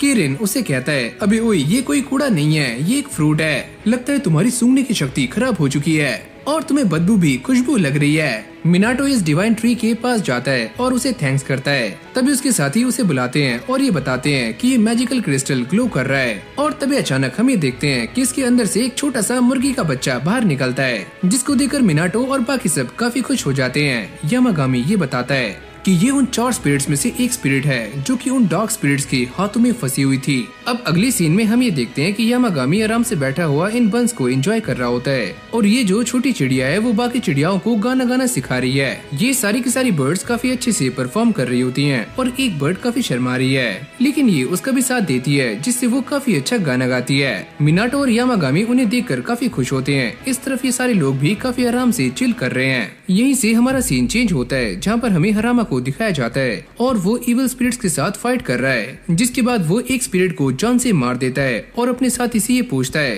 कि यहाँ पर ये सारा कुछ क्या चल रहा है। हरामा इन सभी से फाइट करता हुआ काफी परेशान हो जाता है, जिसके बाद कासुरागी अपनी स्पिरिट्स को बाहर निकालता है और इन सारी डार्क स्पिरिट्स को मारना शुरू कर देता है। फिर हमें मिनाटो को दिखाया जाता है, जो कि अभी ही एक शॉप से बाहर निकलता है और तभी अचानक वो ये देखता है कि सारे लोग उसे ही नोटिस कर रहे हैं। मिनाटो अपने आसपास चेक करता है तो उसके आसपास काफी सारी बर्ड्स आकर बैठ जाती हैं और वो सारी बर्ड्स अपने सुपरस्टार से मिलने के लिए आई हैं। आगे जाते हुए मिनाटो एक बंदे से मिलता है जो कि अपने 25 स्टैचूज को कंप्लीट कर चुका है और मिनाटो इसका काम देखकर इससे काफी इम्प्रेस होता है। फिर हमें यामागामी और बाकी छोटी स्पिरिट्स को दिखाया जाता है, जो कि यामागामी को ये बता रही होती हैं कि उनके आसपास काफी सारे स्ट्रेंज पोर्टल्स खुल रहे हैं और ये काफी सारे हैं। ये सुनते ही यामागामी आसमान की तरफ काफी ऊंची जंप लगाता है ताकि वो इन सभी से डील कर पाए। मिनाटो घर के काफी करीब आ चुका है, पर तभी अचानक वो ये नोटिस करता है कि सारी बर्ड्स उसके पास से उड़ गई हैं और तभी राइजिन और फुजिन यहाँ पर आते हैं, जो कि उससे कहते हैं कि उसे काफी जल्दी अपने घर जाना चाहिए। वो मिनाटो से ये भी कहते हैं कि उसके घर के आसपास काफी सारे स्ट्रेंज पोर्टल्स खुल रहे हैं, जो कि ह्यूमंस के लिए काफी बड़ा खतरा हो सकते हैं। ये बातें करते हुए एक पोर्टल उनके ऊपर भी अपीयर होता है, पर राइजिन इस पोर्टल को डिस्ट्रॉय कर देता है। अभी दोनों मिनाटो को ये बताते हैं कि वो डिवाइन क्रिएचर्स के आसपास रहता है और उसका खुद का एक डिवाइन डोमेन है, तो इसीलिए काफी सारी बुरी चीजें उसकी तरफ अट्रैक्ट हो रही हैं। इस तरफ यामागामी इन सारे पोर्टल्स को हैंडल करने का ट्राई कर रहा होता है, पर तभी अचानक वो ये देखता है कि ये सारे पोर्टल्स काफी सारे हैं और वो अकेला इन सभी को हैंडल नहीं कर सकता। अब मिनाटो चलते हुए एक अबंडेंट श्राइन के पास आ जाता है। एक आवाज उसे रुकने के लिए कहती है। मिनाटो को ऐसा लगता है कि ये बस वैसे ही एक आवाज होगी, पर जैसे वो अंदर जाता है तो यहाँ पर एक चीज उसे अंदर खींचना शुरू कर देती है। इसका प्रेशर काफी तेज था, जो कि मिनाटो को अंदर की तरफ खींच रहा होता है। ये देखकर वो बर्ड पटाख से ऊपर आ जाती है और एक काफी खतरनाक फायर फीनिक्स में चेंज हो जाती है, लेकिन ये अपनी पावर्स पर ज्यादा देर तक कंट्रोल नहीं कर पाती और दोबारा से एक बर्ड में चेंज हो जाती है और मिनाटो के साथ इस पोर्टल में अंदर खींची चली जाती है। यामागामी को ये एहसास हो चुका है कि मिनाटो की प्रेजेंस अचानक से ही गायब हो चुकी है। फिर हम दोबारा से मिनाटो को देखते हैं, जो एक अलग ही वर्ल्ड में आ चुका है और वो यहाँ से निकलने का रास्ता ढूंढ रहा होता है, पर उसे वो नहीं मिलता। आगे चलते हुए वो एक केव में एंटर कर जाता है। वो ये देखता है कि यहाँ का एनवायरनमेंट पूरी तरह से चेंज है और सामने एक लड़की है जो कि दर्द से चिल्ला रही है। मिनाटो को ऐसा लगता है कि ये इस डोमेन की क्रिएटर है और वो मिनाटो को अपने सामने देखकर उसे ये कहती है कि वो यहाँ पर क्या कर रहा है। उसने मिनाटो को यहाँ पर समन नहीं किया। मिनाटो उसे सारा कुछ एक्सप्लेन करता है कि कैसे वो खुद ही यहाँ पर आ गया। मिनाटो से ये भी कहता है कि उसके वर्ल्ड में उसके आसपास काफी सारे अननोन पोर्टल्स खुल रहे हैं। अब ये लेडी मिनाटो से ये कहती है कि वो उस पावर का इस्तेमाल करे जो कि उसे फुजिन ने दी है और वो इस केव को वेंटिलेट कर दे। मिनाटो से पूछता है कि आखिरी बार ये केव वेंटिलेट कब हुई थी और वो ये कहती है लगभग 1000 साल पहले। अब ये लेडी अपने मैजिक का इस्तेमाल करते हुए साइड में एक पोर्टल को ओपन करती है और मिनाटो भी अपने विंड मैजिक से इन सारी की सारी क्रेट्स को इस पोर्टल में डाल देता है, जिससे ये लेडी काफी इम्प्रेस हो जाती है। सीन चेंज होते ही हम ये देखते हैं कि बाहर ये सारे स्पिरिट्स डिवाइन डोमेन्स को खत्म कर रही होती हैं। यामागामी उनसे कहता है कि चलो हमने इन सभी को खत्म कर दिया है, अब बारी है मिनाटो को बचाने की। अब जैसे आसमान में सारे के सारे डोमेन्स दोबारा से अपीयर होने शुरू होते हैं तो फुजिन और राइजिन यहाँ पर आ जाते हैं और वो इन्हें खत्म करना शुरू कर देते हैं। यामागामी भी जोर से रोर करता है और यहाँ पर बनने वाले सारे के सारे न्यू डोमेन्स को एक ही बार में खत्म कर देता है। राइजिन और फुजिन उससे काफी ज्यादा इम्प्रेस होते हैं। इस तरफ मिनाटो ने उस लेडी की पूरी केव को अच्छी तरह से साफ कर दिया होता है और जैसे वो नींद से उठती है वो ये देखती है कि सच में मिनाटो ने इस पूरी केव को अच्छे से चमका दिया है। लेकिन अब भी इस लेडी को ऐसा लगता है कि इस केव में कहीं न कहीं सफोकेशन है। ये सुनते ही मिनाटो कुछ लीव्स को बाहर निकालता है और वो ये बताता है कि ये सारी पत्तियां उसके गार्डन की हैं और ये एक डिवाइन ट्री की हैं। जैसे वो इनका यूज करता है तो यहाँ की सारी एयर अच्छी तरह से प्योर हो जाती है। और ये सारा कुछ देखते ही ये गॉडेस मिनाटो से काफी इम्प्रेस हो जाती है और ये कहती है कि तुमने काफी अच्छा काम किया, तुम्हारा शुक्रिया। जाने से पहले मिनाटो उसे एक लीव देता है और बदले में वो अपनी पावर्स को मिनाटो की बॉडी में ट्रांसफर कर देती है। मिनाटो को समझ नहीं आता कि अभी उसके साथ क्या हुआ और वो ये बताती है कि मैंने तुम्हारी बॉडी में सीलिंग पावर्स को डाल दिया है, पर मुझे सील क्या करना है? तुम इन सारी पावर्स का इस्तेमाल करके काफी सारी चीजों को सील कर सकते हो, यहाँ तक कि इमोशंस, रिग्रेट और साथ में सुपर नेचुरल पावर्स को भी। मिनाटो को इस बात का भी एहसास हो जाता है कि इस गॉडेस के पास इतनी सारी क्रेडिट्स क्या कर रही थी और वो ये बताती है कि ये लोगों के अनरिजॉल्व ड्रीम्स हैं, रिग्रेट्स हैं और साथ में कुछ पावर्स हैं और लोगों के बर्डन्स भी। वो ये भी कहती है कि जरूरी नहीं है कि मिनाटो किसी भी चीज को क्रेट में सील करे और वो इसे अपने हिसाब से इस्तेमाल कर सकता है, लेकिन उसे इसके लिए काफी प्रैक्टिस करनी होगी और वो भी सही गाइडेंस में। अभी सारी बातें बताने के बाद वो गॉडेस दोबारा से सो जाती है। मिनाटो ये सोचता है पर उसने तो यहाँ से जाने का पोर्टल खोला ही नहीं, तो मैं बाहर कैसे जाऊँ? क्या मुझे इसे उठाना चाहिए? अरे नहीं, ये मुझे जान से भी मार सकती है। तभी अचानक से यहाँ पर एक पोर्टल खुल जाता है और ये सारी छोटी स्पिरिट्स मिनाटो को लेकर बाहर आ जाती हैं। वो मिनाटो को ये बताती हैं कि उन्हें यहाँ पर आने में इसलिए देर हुई क्योंकि वो काफी सारे पोर्टल से डील कर रही थी। मिनाटो उनसे कहता है कि अब उसके पास एक सीलिंग पावर है जो कि उसे उस डोमेन से मिली है। ये सुनते ही वो स्पिरिट्स काफी शॉक्ड हो जाती हैं और वो ये समझ जाती हैं कि मिनाटो जिससे मिला था वो वही गॉडेस हैं, यानी कि अमातेरासु। मिनाटो को इस बात पर बिल्कुल भी यकीन नहीं आता कि वो सच में अमातेरासु से मिला था, पर वो दिखने में काफी अलग थी। अब जाते हुए सारी बातें कर रहे होते हैं। छोटी स्पिरिट्स ये बताती हैं कि कैसे उन्होंने मिनाटो को ढूंढा और वो ये कहती हैं कि क्या तुम्हें किसी विंड स्पिरिट की आवाज सुनाई दी थी, क्योंकि विंड स्पिरिट्स ही अमातेरासु के डोमेन का पता लगा सकती हैं। मिनाटो उस पल को याद करता है जब एक विंड स्पिरिट ने उसे वार्न किया था कि वो आगे ना जाए। अब जैसे मिनाटो अपनी आंखों को बंद करता है वो अपने आसपास काफी सारी विंड स्पिरिट्स को महसूस कर पा रहा होता है। आंखें खुलते ही वो ये देखता है कि उसे सारी की सारी विंड स्पिरिट्स काफी अच्छे से दिखाई दे रही हैं। सीन चेंज होते ही हमें हरामा को दिखाया जाता है जो एक जगह के बाहर खड़ा हुआ है। तभी अचानक से कात्सुरागी और बाकी एग्जॉर्सिस्ट यहाँ पर आ जाते हैं और वो ये कहते हैं कि उन्होंने आसपास की सारी इविल स्पिरिट्स को खत्म कर दिया है। जब ये सारे लोग यहाँ से जा रहे होते हैं तो कात्सुरागी ये बताता है हमारे बीच में कुछ ऐसे भी लोग हैं जो कि इन सिंपल कामों की काफी ज्यादा फीस चार्ज करते हैं और ये उनमें से ही एक है। मिनाटो इन सभी के लिए स्पेशल खाना लेकर यहाँ पर आता है, पर वो ये देखता है कि यामागामी आसपास नहीं है और थोड़ी देर यहाँ वहाँ देखने के बाद मिनाटो ये चेक करता है कि यामागामी दोबारा से अपने छोटे साइज में आ चुका है, यानी कि वो दोबारा से श्रिंक हो चुका है। यामागामी ये एक्सप्लेन करता है कि उसने एक साथ अपनी काफी सारी पावर्स का इस्तेमाल कर लिया तो इसलिए ऐसा हुआ। अब अगले सीन में मिनाटो आराम से अपने गार्डन में रेस्ट कर रहा होता है। तभी अचानक वो ये देखता है कि सामने वो जो छोटी चिड़िया है वो आराम से घोड़े बेचकर सो रही है। यामागामी उससे कहता है कि उसने अपनी पावर्स का काफी ज्यादा इस्तेमाल कर लिया है और वो काफी जल्दी उड़ जाएगी, तो तुम उसके बारे में चिंता मत करो। जिसके बाद मिनाटो एक बॉक्स को उठाकर अपनी सीलिंग पावर को प्रैक्टिस करने का ट्राई करता है। यामागामी उससे पूछता है कि वो क्या कर रहा है। मिनाटो उसे बताता है कि वो अमातेरासु की पावर्स को कंट्रोल करने का ट्राई कर रहा है। मिनाटो से कहता है कि वो ऐसा करने का ट्राई कर रहा है, पर उसकी सारी पावर्स इस बॉक्स के अंदर से लीक कर रही हैं। यामागामी उसे समझाता है कि पहले तुम्हें उस चीज के बारे में सोचना चाहिए जिसे तुम्हें सील करना है। अबे ओए क्या बात कर रहे हो, ऐसा कुछ भी नहीं है। अब अगले सीन में मिनाटो यामागामी से ये पूछता है कि जो भी लोग इस घर को बाय करने के लिए यहाँ पर आए थे उन सभी ने आखिरी मोमेंट पे इसे रिजेक्ट कर दिया, पर ऐसा क्यों? यामागामी इस बात का असली रीजन जानता था, पर फिर भी वो चुप रहता है। अगली पल यामागामी अपनी पावर्स का इस्तेमाल करते हुए यहाँ के सारे ट्रीज को चेंज कर देता है। मिनाटो उससे पूछता है कि वो अपनी पावर्स को किस तरह से इस्तेमाल करता है। यामागामी उसे बताता है कि वो ऐसा करने के लिए अपनी आइस का इस्तेमाल करता है। ये करते ही यामागामी दोबारा से अपने छोटे वाले साइज में आ जाता है। मिनाटो उसे देखकर कहता है अबे ओए तुम्हें दोबारा से क्या हुआ? लेकिन तभी उसे ये आइडिया आ जाता है कि उसे अपनी सीलिंग पावर को कैसे इस्तेमाल करना है और वो इस काम पर लग जाता है। कुछ बर्ड्स भी यहाँ पर आ जाती हैं जो कि काफी अच्छा गाना गा रही होती हैं। ये देखकर वो बर्ड दोबारा से बाहर आ जाती है और अपने स्टूडेंट्स को सिखाना शुरू करती है कि आखिरकार गाना कैसे गाया जाता है। अब अगले सीन में मिनाटो इन सारी की सारी छोटी स्पिरिट्स के साथ में एक जगह पर आ जाता है और वो यहाँ पर एक खास तरह का बैम्बू प्लांट ढूंढने के लिए आए होते हैं। पर मिनाटो को इस जगह पर बिल्कुल भी अच्छा नहीं लगता, पर फिर भी वो इनकी बातों पर ट्रस्ट करता है और आगे चलना शुरू करता है।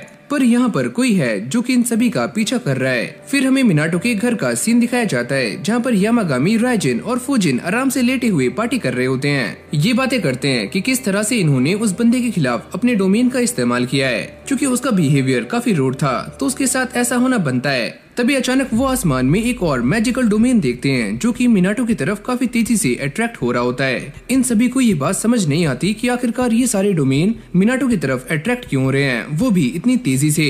इस जगह पर मिनाटो और वो बाकी सभी फाइनली बैम्बू स्पॉट तक पहुंच चुके हैं। ये सारी छोटी स्पिरिट्स मिनाटो से ये कहती हैं, चलो यहाँ से खोदना शुरू करो, पर मैं अपने साथ वो तो लाया ही नहीं। अब जैसे मिनाटो ये करने का ट्राई करता है तभी अचानक यहाँ पर एक काफी खतरनाक भालू आ जाता है जो कि मिनाटो की तरफ धीरे धीरे बढ़ रहा होता है। ये देखकर मिनाटो की काफी ज्यादा फट जाती है और तभी यामागामी अपनी एक स्पिरिट पर अपना कंट्रोल करता है और वो इस भालू पर काफी आराम से कंट्रोल कर लेते हैं और वो शांत हो जाता है। जिसके बाद ये मिनाटो की हेल्प करता है और उसे काफी सारे बैम्बू प्लांट तोड़कर दे देता है और वो ऐसा करने के लिए अपने पंजों का इस्तेमाल कर रहा होता है। मिनाटो भी उसे देखकर काफी शॉक था। जिसके बाद ये सारे आराम से बैठकर बैम्बू शूट्स को खाने का ट्राई करते हैं और उसे काफी आसानी से पील कर रहे होते हैं। खाते हुए यामागामी उसे ये बताता है कि ये वाले बैम्बू शूट्स तुम्हारी पावर्स को बढ़ाते नहीं हैं, ये बस कुछ टेस्टी स्नैक्स हैं जो कि तुम्हें खाने चाहिए। मिनाटो को भी इस बात का एहसास हो जाता है कि यामागामी ने उसे यहाँ पर क्यों भेजा और उसे यहाँ की फ्रेश एयर में काफी अच्छा महसूस हो रहा होता है। यामागामी उससे कहता है कि तुम्हें भी ये फ्रेश बैम्बू शूट्स खाने चाहिए, ये काफी टेस्टी हैं। सीन चेंज होते ही हम ये देखते हैं कि मिनाटो अपने घर आ चुका है और वो यामागामी को एक गेम खेलना सिखा रहा होता है जिससे यामागामी काफी ज्यादा फ्रस्ट्रेट हो जाता है क्योंकि वो बार बार इसमें हार रहा होता है। और तभी यहाँ पर अचानक से एक गोल्डन लाइट ग्लो करती है जो कि मिनाटो के पॉन्ड से आ रही होती है। यामागामी उसे समझाता है कि ये कोई टेंशन की बात नहीं है। अब जैसे ही ये सारी लाइट छटती है यहाँ पर एक बंदा आता है जिसका नाम है एबिसु और वो ये कहता है कि मैं बस यहाँ से जा रहा था और मैं गलती से यहाँ पर आ गया क्योंकि ये जगह काफी डिवाइन है और मुझे पसंद भी आ रही है। मिनाटो से पूछता है कि वो यहाँ पर क्या कर रहा है, जिसके बाद एबिसु उसे ये बताता है कि उसने एक ऐसे इंसान के बारे में सुना है जो कि स्ट्रेंज पावर्स का इस्तेमाल कर रहा है और वो यहाँ आराम से मिनाटो के गार्डन में चिल कर रहा होता है। लेकिन किरिन उसके ऊपर काफी गुस्सा करता है। एबिसु ये नोटिस करता है कि मिनाटो के गार्डन में एक हॉट स्प्रिंग है और वो यामागामी से ये पता करता है कि मैं इसे ट्राई कर सकता हूँ। अरे हाँ, तुम इसे ट्राई कर सकते हो, अब जाओ। ओह अच्छा, तुम्हारा शुक्रिया, तो ये खाओ एकदम फ्रेश डायाकी। और अब वो आराम से इस हॉट पॉन्ड में बैठ जाता है और मिनाटो को ही नोटिस कर रहा होता है। मिनाटो अब भी काफी टाइम से अपने सीलिंग मैजिक की ही प्रैक्टिस कर रहा होता है और वो थोड़ा ब्रेक लेने के लिए अपने गार्डन में आ जाता है। पर तभी अचानक वो ये देखता है कि उसके सामने एक ब्लैक कलर की फॉक्स है और वो काफी क्यूट है और काफी छोटी भी। इस फॉक्स को भी वो हॉट पॉन्ड काफी पसंद आता है। जिसके बाद वो मिनाटो के पास आ जाती है और ये पूछती है क्या तुम इस जगह की ऑनर हो। मिनाटो उससे कहता है अरे नहीं, मैं इस जगह का ऑनर नहीं हूँ, मैं तो बस यहाँ पर रहता हूँ। मिनाटो ये देखकर समझ जाता है कि ये छोटी फॉक्स उस हॉट पॉन्ड में जाना चाहती है और साथ में वो उसे खाने के लिए भी ऑफर करता है। ये सुनते ही वो फॉक्स मिनाटो को थैंक्स करती है और अपने बारे में बताना शुरू करती है। वो ये कहती है मेरा नाम है स्मोगी और मैं पास के ही एक माउंटेन की डियटी हूँ। ये ब्लैक फॉक्स इस बात को लेकर काफी खुश है कि आज उसे मिनाटो के घर का ताज़ा खाना मिलने वाला है जो एकदम फ्रेश होगा। इन दोनों की बातें सुनते ही यामागामी की आंख खुल जाती है जो कि पास में ही आराम से सो रहा था और जैसे ही स्मोगी उसको देखती है तो वो उसके सामने रिस्पेक्ट में झुक जाती है। मिनाटो ये देखकर काफी शॉक था कि अभी क्या हुआ। स्मोगी इस बात को काफी अच्छे से एक्सप्लेन करती है कि यामागामी एक हाई स्टेटस डिएटी है। अब जैसी स्मोगी मिनाटो का बना हुआ खाना खाती है तो वो इसके प्यार में पागल हो जाती है। जिसके बाद वो अपने स्कार्फ को उतारती है और मिनाटो को रीपे करने के लिए कहती है और बदले में वो उसे एक गोल्डन पीच देती है और ये पीच काफी यूनिक है क्योंकि ये एक सेक्रेट ट्री का है। और सुनो, जब तक तुम्हारी बॉडी इसे टॉलरेट नहीं कर सकती तो तुम्हें इसे नहीं खाना है। मिनाटो भी इस चीज को एक्सेप्ट कर लेता है। स्मोगी ये बताती है कि उसके मास्टर ने ये पीच इसलिए दिया है ताकि वो अपने गार्डन की सुपीरियरिटी को शो कर पाएं। हे सुनो यामागामी, क्या तुम इसके मास्टर को जानते हो। यामागामी उसे अच्छे से जानता था पर फिर भी वो मिनाटो के सामने चुप हो जाता है। मिनाटो से कहता है कि अब तुम जाकर इस हॉट पॉन्ड में आराम से बात ले सकती हो। स्मोगी उससे पूछती है क्या तुम भी इसमें बात लेते हो। मिनाटो कहता है अरे हाँ, मैं भी कभी कभी। ओह अच्छा, तो ये बात है, शायद तुम इसलिए ही एक नॉर्मल ह्यूमन नहीं लगते।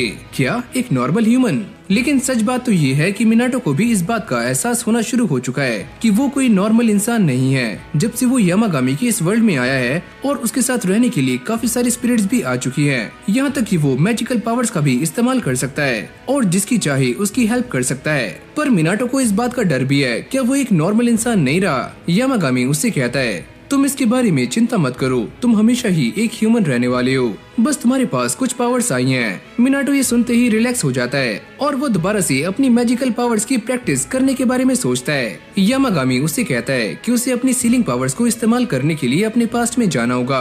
मिनाटो ये सोचता है कि जब मैं 5 साल का था तो मैंने पहली बार अपने ग्रैंडपा के घर में वो छोटी वाली क्यूट सी स्पिरिट देखी थी और वो मेरा फर्स्ट टाइम था जब मेरे साथ ऐसा हुआ था। और फिर हमारी कहानी पास्ट में आ जाती है जहाँ पर हमें मिनाटो का बचपन दिखाया जाता है, जहाँ पर वो अपने ग्रैंडपा के साथ उनके घर में रहा करता था। और इस टाइम मिनाटो काफी छोटा है, लेकिन तभी उसके सामने एक छोटी सी बच्ची आती है जो एक घोस्ट है, जो कि मिनाटो को एक 4 लीफ क्लोवर देती है और वहाँ से गायब हो जाती है। मिनाटो इसे पाकर काफी ज्यादा खुश होता है और वो इसे लेकर अपने दादा के पास आ जाता है और वो ये कहता है कि ये मुझे शिकी ने दिया है, यानी कि उस छोटी सी घोस्ट का नाम है शिकी। जिसके बाद मिनाटो के ग्रैंडपा उसे बताते हैं कि तुमने शिकी को जो खाना ऑफर किया था उसके बदले में उसने तुम्हें ये दिया है। और साथ में वो ये कहते हैं कि शिकी इस घर में मेरे आने से पहले से रह रही है। कुछ टाइम के बाद हम ये देखते हैं कि मिनाटो और शिकी की दोस्ती हो जाती है और ये दोनों ही गार्डन में खेल रहे होते हैं और मिनाटो उससे काफी ज्यादा खुश है और वो उसे ट्रीट भी देता है। लेकिन तभी ये बात सामने आती है कि मिनाटो के ग्रैंडपा उन सारी स्पिरिट्स को देख पाते हैं जिन्हें मिनाटो भी देख नहीं सकता।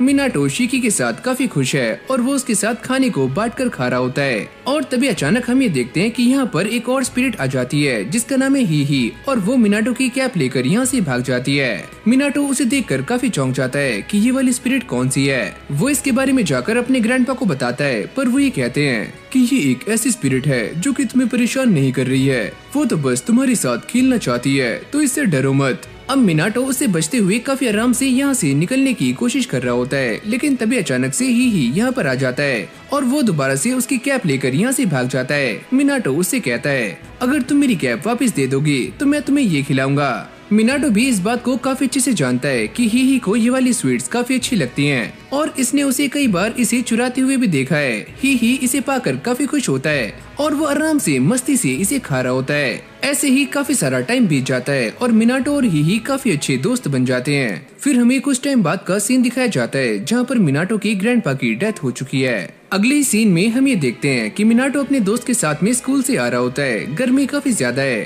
तो ये दोनों ही कुछ ऐसी चीजों के बारे में सोचते हैं जिससे इन्हें ठंडक मिल सके। मिनाटो ये कहता है कि मुझे तो ये वाली बर्फ काफी अच्छी लगती है, पर मुझे तो एकदम वेनिला आइसक्रीम, अरे वाह एकदम ठंडी ठंडी। पर तभी अचानक उन दोनों के सामने एक काफी खतरनाक स्पिरिट आ जाती है। मिनाटो उसको नोटिस कर लेता है और तभी उसे अपने ग्रैंडपा की बात याद आती है कि अगर बाहर तुम्हें कोई भी स्पिरिट दिख जाए तो तुम्हें वहाँ से भाग जाना है, क्योंकि हर स्पिरिट फ्रेंडली नहीं होती। मिनाटो अपने दोस्त को यहाँ से चलने के लिए कहता है, पर वो उसकी बातें नहीं मानता।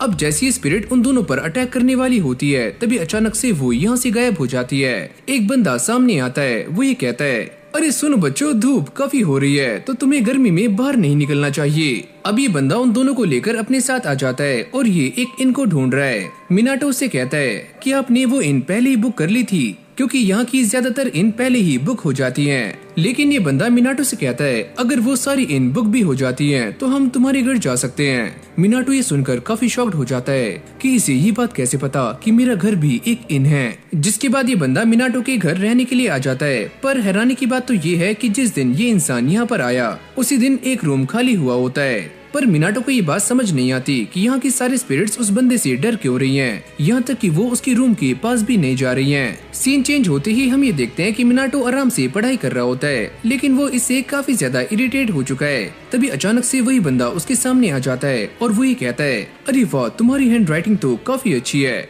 इसके अंदर तुम्हारी प्योरिटी नजर आ रही है। और ये वही इंसान है जिसने मिनाटो से कहा था कि उसे अपनी हैंडराइटिंग की वैल्यू समझनी चाहिए। मिनाटो उसकी सारी बातों को अपने दिल में बसा लेता है और वो अपनी हैंडराइटिंग पर और भी ज्यादा काम करना शुरू कर देता है। शिकी भी उसे नोटिस कर रही होती है। फिर हमारी कहानी दोबारा से प्रेजेंट में आती है, जहाँ पर मिनाटो को अब भी उस बंदे की सारी बातें याद होती हैं और वो ये सारी बातें यामागामी को बता रहा होता है। यामागामी उससे कहता है, अरे वाह वो इंसान तो काफी कमाल का था, और वैसे ऐसे इंसानों को वंडरिंग एग्जॉर्सिस्ट कहा जाता है। यामागामी इन सारी बातों को साइड रखते हुए मिनाटो से ये पूछता है, पर तुम्हारी ट्रेनिंग कैसी चल रही है, क्या तुमने सीलिंग पावर को कंट्रोल करना सीख लिया? मिनाटो उससे कहता है कि मैं अभी उसी के ऊपर काम कर रहा हूँ और मैं ये ट्राई कर रहा हूँ कि मैं उसे जल्दी से सील करना सीख जाऊँ। मिनाटो को एक झटका लगता है और उसे ये बात समझ आ जाती है कि उस इंसान ने मिनाटो की पावर्स को पहले ही पहचान लिया था, यानी कि उसकी असली पावर्स उसकी राइटिंग स्किल्स में है। मिनाटो अपनी सीलिंग पावर को यूज करने का ट्राई करता है और वो ये कहता है कि मुझे बस ऐसा सोचना है कि मैं अपने दिल को इस लकी चार्म में सील कर रहा हूँ। मिनाटो सामने कुछ लिखकर अपने मैजिक का इस्तेमाल करने की कोशिश करता है और फाइनली वो इसे सील भी कर देता है। अगली सीन में हमें कुछ लड़कियों को दिखाया जाता है जो कि एक इविल स्पिरिट का पीछा कर रही होती हैं। हरामा और ये बंदा भी यहाँ पर आ चुका है। ये लड़कियाँ उनसे कहती हैं कि हमने जितनी इविल स्पिरिट्स को जान से मारना था हम मार चुकी हैं, पर हमें और भी लकी चार्म्स चाहिए। लेकिन तभी अचानक से यहाँ पर काफी सारी इविल स्पिरिट्स आ जाती हैं जो कि इन सभी का पीछा कर रही होती हैं, पर उनकी एक साथी यहाँ पर आकर उन्हें काफी सारे लकी चार्म्स दे देती हैं, जिससे ये लड़कियाँ बच जाती हैं। सुबह की ये कहती है कि हमें इन सारी ही इविल स्पिरिट्स को खत्म करना होगा। वो इसके बारे में हरामा से पूछती हैं, पर वो ये कहता है कि मेरे पास बस एक ही लकी चार्म है। ये बोलते ही वो यहाँ से निकल जाता है। सीन चेंज होते ही हरामा मिनाटो के पास आता है और उससे और भी ज्यादा लकी चार्म्स मांगता है। मिनाटो उससे कहता है कि मैंने आज से कुछ दिनों पहले एक न्यू पावर को हासिल किया है और मैं अपनी पावर्स को इन लकी चार्म्स में सील कर सकता हूँ। हरामा ये देखकर काफी शॉक्ड हो जाता है कि यहाँ पर काफी सारे एनिमल्स हैं जो कि इस पॉन्ड में नहा रहे हैं। मिनाटो उससे कहता है अरे तुम घबराओ मत, शांत रहो। हरामा उससे ये भी कहता है कि आजकल इविल स्पिरिट्स की संख्या काफी तेजी से बढ़ती जा रही है और मैं उन्हें मारते मारते काफी थक चुका हूँ। अच्छा ठीक है, मैं समझ गया। राइजिन और फुजिन भी यहाँ पर आ चुके हैं। वो ये कहते हैं कि हमें हरामा को सही करने के लिए इसे एक बिजली का झटका देना होगा, और जैसे ही वो ये करते हैं तो हरामा की बॉडी से धुआं निकलना शुरू हो जाता है और ये बेचारा बेहोश हो जाता है। रास्ते में जाते हुए मिनाटो इस बात को सेंस करता है कि उसके आसपास कोई न कोई इविल स्पिरिट है, और तभी उसके सामने से एक पोर्टल अपीयर होता है जो कि मिनाटो और यामागामी को अपने अंदर खींच लेता है। अब यामागामी और मिनाटो एक अजीब सी जगह पर आ चुके हैं। मिनाटो उससे पूछता है कि हम कहाँ पर हैं और यहाँ से बाहर कैसे निकला जा सकता है। यामागामी उससे कहता है कि तुम्हें अपनी विंड पावर का इस्तेमाल करना होगा, तुम्हें उससे इस जगह को फाड़ना होगा, तभी हम यहाँ से बाहर जा सकते हैं। जिसके बाद ये दोनों इस जगह को एक्सप्लोर करने के लिए निकल जाते हैं और आगे जाते हुए इन दोनों को एक रस्टेड स्वॉर्ड मिलती है। यामागामी ये बताता है कि ये कोई मामूली स्वॉर्ड नहीं है, ये एक स्पिरिट है जिसे ह्यूमंस ने इस स्वॉर्ड के अंदर ट्रांसफर कर दिया था। मिनाटो ये चेक करता है कि ये स्वॉर्ड काफी गुस्से में है क्योंकि किसी ने भी इसकी केयर नहीं की और ये रस्ट खा रही है। अगर सच में ऐसा नहीं होता तो ये वाली स्वॉर्ड यहाँ पर रस्ट नहीं खा रही होती। मिनाटो जैसे ही अपनी न्यू पावर से इस स्वॉर्ड को प्यूरिफाई करने की कोशिश करता है तो ये स्वॉर्ड काफी जोर से ग्लो करती है और ये सारी जगह टूटनी शुरू हो जाती है। मिनाटो जल्दी से अपनी विंड पावर का इस्तेमाल करो। अगले ही सीन में हमें कात्सुरागी को दिखाया जाता है जो कि अपनी स्पिरिट्स का इस्तेमाल करते हुए इन सारी की सारी इविल स्पिरिट से फाइट कर रहा होता है। ये सारे भी यहाँ से इविल स्पिरिट्स को खत्म करने की कोशिश कर रहे होते हैं। हरामा यहाँ पर आ चुका है जिसके पास मिनाटो के लकी चार्म्स हैं और वो इनका इस्तेमाल करके सारी की सारी इविल स्पिरिट्स को यहाँ से भगा देता है। ये सारी लड़कियाँ उससे इम्प्रेस हो जाती हैं। अरे वाह, तुम्हारे पास तो काफी महान लकी चार्म्स हैं। वैसे ये एक न्यू टेक्निक है जिसके अंदर एक्सोर्सिज्म की पावर को इन चार्म्स में सील किया गया है। पर तभी अचानक से उन सभी के सामने यामागामी और मिनाटो आ जाते हैं। ये सारे उन दोनों का थैंक यू करते हैं। फिर सीन चेंज होता है जहाँ पर हम ये देखते हैं कि मिनाटो और यामागामी घर पर आ चुके हैं और यामागामी एक स्पेशल स्वीट खा रहा होता है जिससे वो दोबारा से अपने रियल साइज में आ जाता है। जिसके बाद यामागामी मिनाटो को वो सेक्रेट स्पिरिट भी देता है। मिनाटो उससे पूछता है क्या ये मर चुकी है? नहीं, ये बस आराम कर रही है। अच्छा ठीक है, मैं इसे यहाँ पर रख रहा हूँ ताकि ये रिकवर कर पाए। मिनाटो अपने सारे ही काम खत्म करके जल्दी से घर पर आता है तो उसे ज्यादा ही गर्मी लग रही होती है। यामागामी उससे कहता है कि वो उसके लिए कुछ कर सकता है। मिनाटो उसे ऐसा करने से मना करता है क्योंकि अगर यामागामी ने अपनी ज्यादा पावर्स का इस्तेमाल किया तो वो दोबारा से छोटा हो जाएगा। पर यामागामी उसकी एक भी नहीं सुनता और वो अपने काम पर लग जाता है। जिसके बाद यामागामी अपनी पावर्स का इस्तेमाल करते हुए सामने एक काफी सुंदर छोटा सा पॉन्ड बना देता है जिसमें बहते हुए पानी की आवाज सुनकर सभी को काफी अच्छा लग रहा होता है। पर तभी अचानक हम ये देखते हैं कि यामागामी दोबारा से अपने छोटे वाले रूप में आ चुका है। ये सारी छोटी स्पिरिट्स भी यामागामी को इस बात के लिए गुस्सा कर रही होती हैं कि वो अपनी ज्यादा पावर्स का इस्तेमाल ना करे। मिनाटो उससे पूछता है पर तुम बार बार गार्डन को रेनोवेट करना क्यों चाहते हो? ये बस मेरा पैशन है और मुझे ऐसा करना अच्छा लगता है। ये सारी छोटी स्पिरिट्स आगे जाती हैं और मिनाटो से ये कहती हैं कि देखो यहाँ पर फिशेस हैं मिनाटो जैसे ही यहाँ पर आकर देखता है तो वो भी ये देखकर काफी शॉक था। उसको ऐसा लगता है कि शायद से यामागामी ने इन सारी फिशेस को यहाँ पर डाला होगा, पर वो ये कहता है कि मैंने ऐसा कुछ भी नहीं किया, ये सारी फिशेस खुद ही यहाँ पर आ गई। मिनाटो ये देखता है कि ये सारी की सारी फिशेस आगे की तरफ जाने की कोशिश कर रही हैं, पर अगले पल ये सारी फिशेस आसमान में उड़ना शुरू कर देती हैं। मिनाटो ये देखकर काफी शॉक था कि ऐसा कैसे हो सकता है। यामागामी उसे सारा कुछ काफी अच्छे से एक्सप्लेन करता है। मिनाटो को ये सारी बातें समझ आनी शुरू हो जाती हैं कि ये कोई मामूली फिशेस नहीं है। चारों तरफ काले बादल होने शुरू हो जाते हैं और तभी मिनाटो के सामने एक काफी बड़ा और खतरनाक ड्रैगन आ जाता है। मिनाटो की उसे देखकर फटनी शुरू हो जाती है, पर तभी हमें ये पता लगता है कि ये ओरियो का दोस्त है। जिसके बाद ये ड्रैगन अपनी छोटी वाली फॉर्म में आ जाता है और मिनाटो को थैंक यू करने के लिए उसे काफी सारे गिफ्ट्स भी देता है। मिनाटो उसे ऐसा करने से मना करता है क्योंकि ऑलरेडी ये गिफ्ट्स काफी सारे हो चुके हैं। ये ड्रैगन यहाँ पर ओरियो के साथ थोड़ी बहुत मस्ती करता है और दोबारा से अपनी ड्यूटीज को निभाने के लिए यहाँ से निकल जाता है। मिनाटो जैसे ही उसके सारे गिफ्ट्स को खोलकर देखता है तो उसके अंदर काफी सारी स्वीट्स होती हैं और वो इसे यामागामी को ऑफर करता है ताकि वो इन्हें खाकर दोबारा से अपने नॉर्मल साइज में आ जाए। यामागामी ये सुनने के बाद काफी ज्यादा खुश होता है और वो काफी आराम से इन सारी स्वीट्स को खाना शुरू कर देता है, लेकिन उसकी ये सारी स्वीट्स खाने के बाद भी वो दोबारा से अपने नॉर्मल साइज में नहीं आता।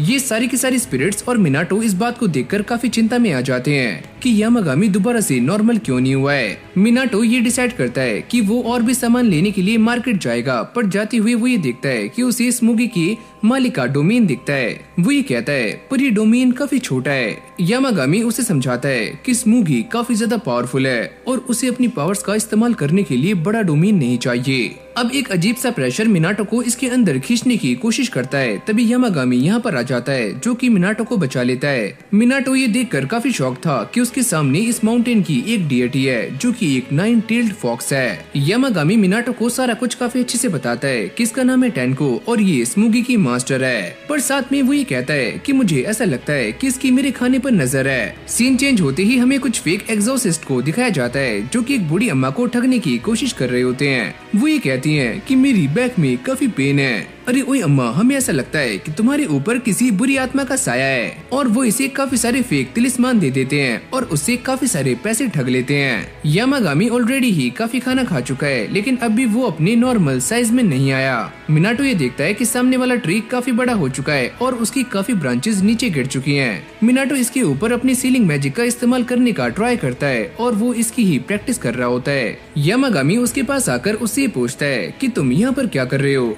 मैं बस कुछ ऐसी ही की रिंग्स बना रहा हूँ जिसके अंदर मैं अपनी पावर्स को सील कर पाऊंगा। देखो ये है ना कमाल की, एकदम क्यूट। मिनाटो अपनी बनाई हुई पहली की रिंग यामागामी को देता है और दूसरी इस स्क्विरल को, जो कि उसे लेकर यहाँ से भाग जाती है और वो इससे अपने पार्टनर को सही करने का ट्राई करती है जो कि एक कर्ज से पीड़ित है और वो इससे सही भी हो जाता है। सीन चेंज होते ही स्मोगी भी यहाँ पर आ चुकी है और वो मिनाटो से बात करने की कोशिश कर रही होती है। मिनाटो उससे कहता है कि तुम आओ हमारे साथ खाना खा लो, पर तभी स्मोगी को यहाँ पर आने का मेन मकसद याद आता है और वो मिनाटो से ये कहती है कि वो यहाँ पर इसलिए आई है ताकि वो टेनको की तरफ से इन सभी से माफी मांग पाए। मिनाटो उससे कहता है अरे छोड़ो कोई बात नहीं। तभी अचानक से स्मोगी की बॉडी ग्लो करनी शुरू हो जाती है, यानी कि टेनको ने उसकी बॉडी पर अपना कब्जा कर लिया है और वो यामागामी से ये कहती है कि तुम्हें मेरे पास आना होगा, मैं तुम्हें इनवाइट करती हूँ और तुम्हें आते हुए मेरे लिए खाना भी लेकर आना है। यामागामी उससे कहता है अरे वाह, तुम तो काफी शेमलेस हो और तुम किसी और के डोमेन में इंटरफेयर कर रही हो।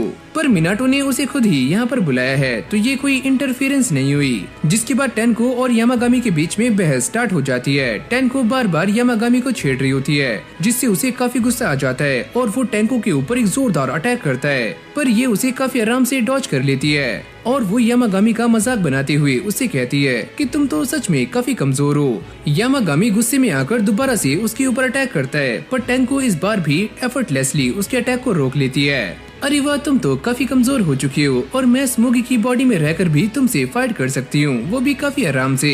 लेकिन भाई यामागामी हार मानने वालों में से नहीं था और वो भी टेनको के साथ फाइट करने के लिए रेडी हो जाता है। और अब ये दोनों फाइट करते करते आसमान में आ जाते हैं और एक दूसरे पर काफी खतरनाक अटैक्स कर रहे होते हैं। मिनाटो उनसे कहता है, अरे ओए शांत हो जाओ। तेनको भी उससे कहती है कि उसे स्लो हो जाना चाहिए, पर यामागामी उसकी एक भी नहीं सुनता। यामागामी ये डिसाइड करता है कि वो तेनको के ऊपर अपनी पूरी पावर से अटैक करेगा और जैसे ही वो ये करता है तो तेनको इसे काफी आराम से डॉज कर लेती है। पर तेनको काफी चालाक होती है, वो यामागामी के ऊपर अटैक ना करके सीधा मिनाटो के ऊपर अटैक करती है और जैसी अटैक मिनाटो को लगने वाला होता है यामागामी उसके सामने आ जाता है और ये अटैक उसको लगता है जिससे यामागामी नीचे गिर जाता है। तेनको उससे कहती है कि देखा मैं दोबारा से जीत गई। तेनको यामागामी से ये भी कहती है कि उसे ह्यूमंस का साथ छोड़ देना चाहिए और उनके साथ टाइम खराब करने से अच्छा अपनी पावर्स पर फोकस करना चाहिए। यामागामी उसके ऊपर काफी गुस्सा करता है कि तुम मेरे बारे में ऐसा कैसे कह सकती हो। मैं बस तुम्हें ये बताना चाहती हूँ कि अगर तुम ऐसे ही किसी ह्यूमन के साथ अटैच रहोगे तो तुम काफी जल्दी मारे जाओगे और कमजोर भी हो सकते हो। ये बोलते ही तेनको यहाँ से निकल जाती है। मिनाटो यामागामी से ये पता करता है क्या तुम ठीक हो, क्योंकि उसे ऐसा लग रहा होता है कि ये फाइट सच में काफी खतरनाक थी। यामागामी उससे कहता है, अरे हाँ मैं एकदम सही हूँ, मुझे कुछ भी नहीं हुआ है। लेकिन मिनाटो का बनाया हुआ ये लकी चार्म टूट जाता है। यामागामी उससे कहता है कि तुम मुझे माफ करना। अरे छोड़ो कोई बात नहीं, मैं तुम्हारे लिए ये और भी बना सकता हूँ। मिनाटो को इस बात की चिंता हो रही होती है कि तेनको ने उससे जो भी कहा था क्या वो सच है और क्या यामागामी उसके साथ रहकर धीरे धीरे कमजोर होता जा रहा है। और वो ये सारी बात यामागामी से पता करता है। यामागामी उससे कहता है कि ऐसी कोई भी बात नहीं है और मैं तुम्हारे साथ यहाँ पर आगे भी रहने वाला हूँ। सीन चेंज होते ही हमें उन दोनों ही स्कैमर्स को दिखाया जाता है जो कि अपने पैसों को काफी अच्छे से गिन रहे होते हैं। अरे वाह आज तो हम मालामाल हो गए। लेकिन तभी कात्सुरागी की स्पिरिट्स यहाँ पर आ जाती हैं जो कि उन्हें मार मार कर उनका बुरा हाल कर देती है। हरामा उनके सामने आ चुका है जो उनसे कहता है कि तुम दोनों यहाँ से भाग जाओ। अभी दोनों भागते हुए एक जंगल में आ जाते हैं जहाँ पर उन्हें वही एमुलेट मिलता है जो कि मिनाटो ने बनाया था, यानी कि ये एमुलेट उसी स्क्वेरल के पास था जिसने इसे नीचे गिरा दिया।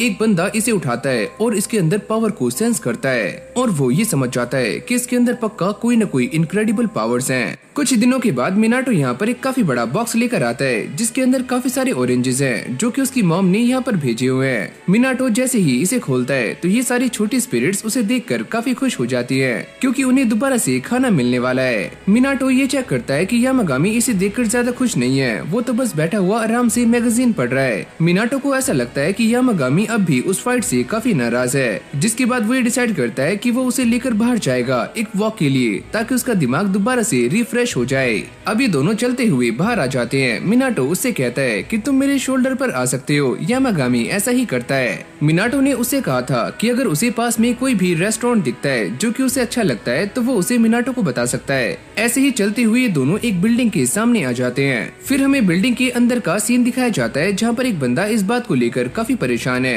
कि उसकी न्यू मैगजीन आने वाली है पर उसके कोई भी रीडर नहीं होंगे।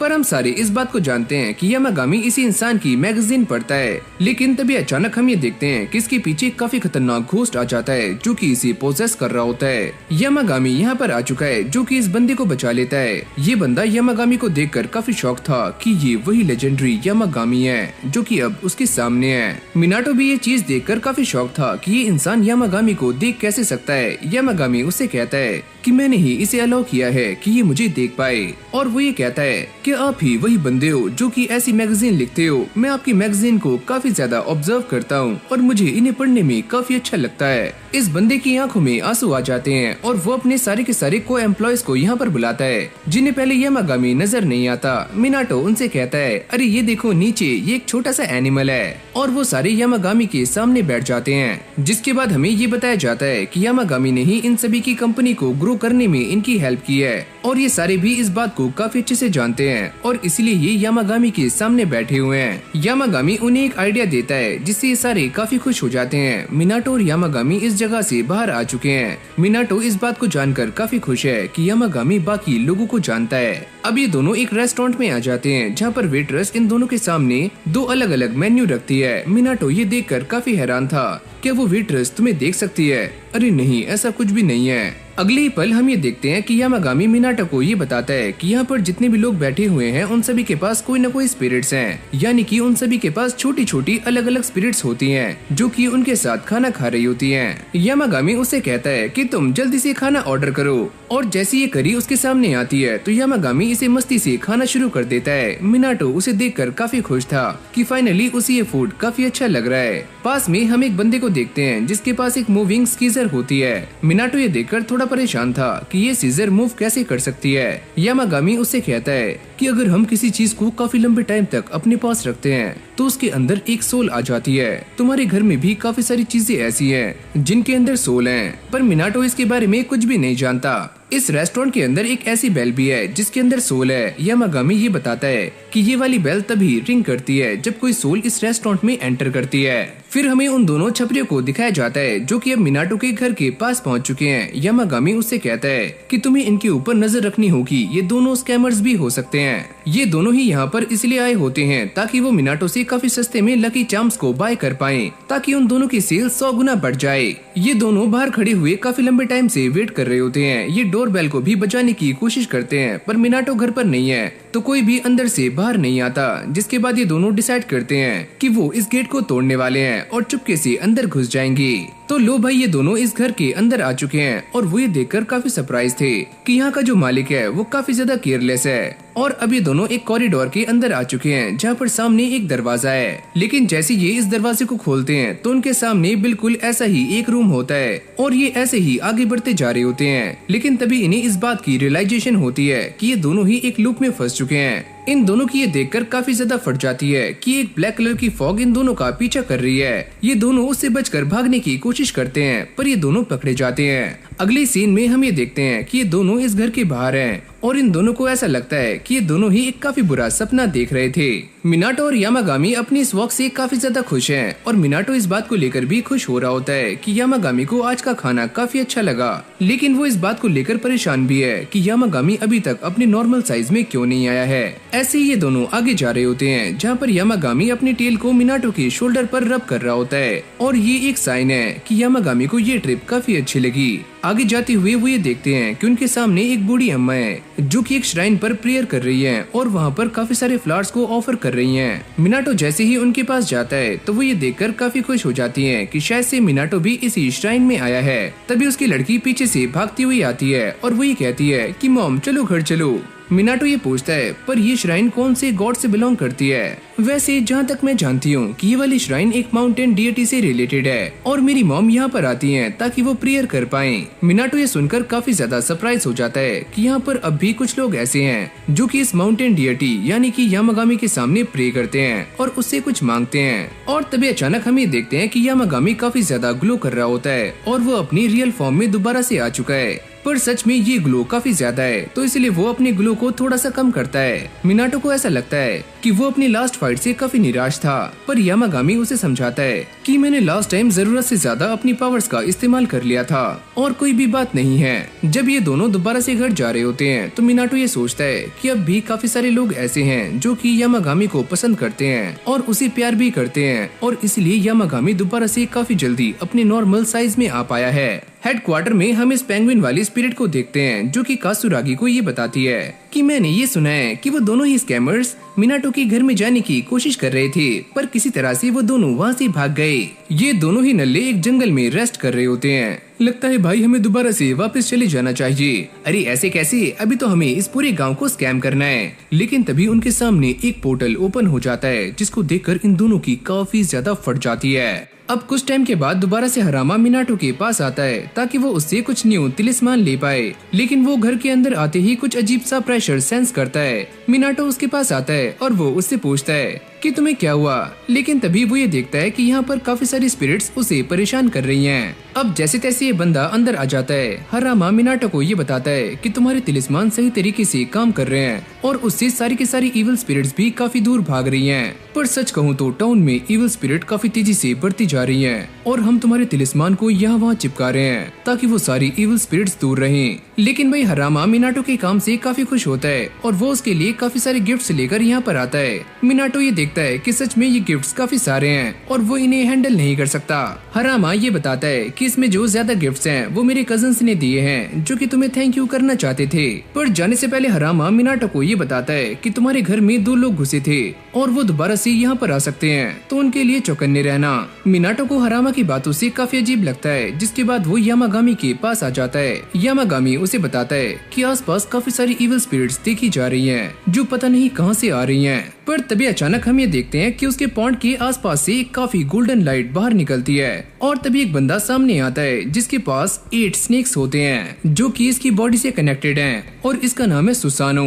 मिनाटो इसे देखकर परेशान हो जाता है कि आखिरकार ये इंसान कौन है, क्या ये एक अच्छा इंसान है या फिर ये एक विलन है। वो बंदा मिनाटो से ये कहता है कि मैं तुम्हें तब से इंटरेस्टेड हूँ जब से मेरी बड़ी बहन ने तुम्हारे बारे में मुझे बताया है। लेकिन भाई अब भी ये सारी बातें मिनाटो के सर के ऊपर से जा रही होती हैं। वो ये कहता है कि मेरी बहन ने अभी अभी ही तुम्हें कुछ पावर्स दी हैं। मिनाटो को फटाक से याद आता है कि हाँ वो अमातेरासु थी। जिसके बाद सुसानो जूस की एक काफी बड़ी बकेट को समन करता है और तभी रिकी भी उसे पीने के लिए यहाँ पर आ जाता है और साथ में उसके स्नेक्स भी इसे पी रहे होते हैं जिनका नाम है ओराची। ओराची का मूड स्विंग होते ही वो सुसानो के साथ फाइट करना शुरू कर देता है और सुसानो भी अपने पास एक वेपन ले आता है। मिनाटो ये सारा कुछ देखकर काफी शॉक था और वो यामागामी से ये कहता है कि प्लीज इनकी हेल्प करो, इन्हें रोको। लेकिन अब सुसानो ने मिनाटो के ऊपर अटैक कर दिया था। मिनाटो अपने विंड मैजिक का इस्तेमाल करते हुए उसके इस अटैक को रोक लेता है। सुसानो ये देखकर काफी हक्का बक्का रह जाता है, लेकिन उसे अब भी ऐसा लगता है कि मिनाटो काफी कमजोर है। जिसके बाद वो यहाँ पर एक डोमेन को ओपन करता है और मिनाटो को लेकर यहाँ से चला जाता है।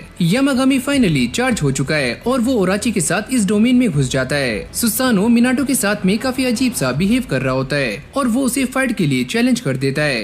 मिनाटो ये देखकर काफी खुश था कि यामागामी यहाँ पर आ चुका है, पर वो तो आराम से आकर ओराची के साथ यहाँ पर बैठ जाता है और इस ब्यूटीफुल सीनरी को एंजॉय करता है। मिनाटो ये देखकर काफी हैरान था कि अब यामागामी को क्या हुआ, वो ऐसा क्यों कर रहा है। सुसानो ने एक के बाद एक मिनाटो पर अटैक्स करने शुरू कर दिए होते हैं। मिनाटो उससे बचकर यहाँ से भाग रहा होता है। मिनाटो ये बात समझ जाता है कि उसे सुसानो को खुद ही हैंडल करना होगा और ये अटैक सच में काफी खतरनाक होते हैं, जिससे सामने वाली झोपड़ियाँ एक ही झटके में खत्म हो रही होती हैं। मिनाटो की ये सारा कुछ देखकर काफी फट जाती है, लगता है ये मुझे जान से मार देगा। और लो भाई सुसानो मिनाटो को नॉकआउट करने में कामयाब भी हो जाता है। मिनाटो उसके सामने काफी ज्यादा हम्बल होता है और वो ये कहता है कि मेरे पास तो कोई भी वेपन नहीं है। वैसे तुम्हें किसने मना किया है वेपन का इस्तेमाल करने से, तुम कर सकते हो, करो तो सही। नहीं, मैं ऐसा नहीं करूँगा। मेरे पास जो पावर्स हैं वो मुझे बचाने के लिए और मेरे आसपास के लोगों को बचाने के लिए काफी हैं। अब बात करते हुए सुसानो मिनाटो को ये बताता है, शायद तुम्हें ऐसा लगता है कि तुम वो पहले इंसान हो जिसे फुजिन ने अपनी पावर्स दी हैं। वैसे मैं इतिहास में वो पहला इंसान हूँ जिसे उसकी पावर्स मिली थी। मिनाटो ये सुनते ही काफी शॉक्ड हो जाता है, क्या सच में? और जैसे ही मिनाटो को ये बात रियलाइज होती है वो सुसानो के सामने झुकना शुरू कर देता है। प्लीज सर, मुझे माफ कर दो। अभी ओए, तुम मुझसे ऐसी बात क्यों कर रहे हो? क्या मैं तुम्हारा सीनियर हूँ? ओराची और यामागामी दूर से बैठे हुए ये सारा नजारा देख रहे होते हैं और वो सुसानो को देखकर उसके ऊपर काफी हंसते हैं। सच में ये आज भी एक बच्चा है। और भाई इससे सुसानो को काफी गुस्सा आ जाता है और वो मिनाटो को बिना बताए दोबारा से उसके ऊपर अटैक्स करना शुरू कर देता है। मिनाटो उससे कहता है, अबे ओए, बच्चे की जान लेगा क्या? सीन चेंज होते ही हम दोबारा से उन्हीं 2 छपरियों को देखते हैं जो कि इन सारे तिलिस्मान को जगहों से हटा रहे होते हैं ताकि वो यहाँ पर इविल स्पिरिट्स की संख्या को काफी ज्यादा बढ़ा पाएं और तभी उनका काम चलेगा, यानी कि लोग उन्हें बुलाएंगे ताकि वो इविल स्पिरिट्स को यहाँ से भगा पाएं और इससे ही उन्हें मोटा पैसा कमाने में हेल्प होगी।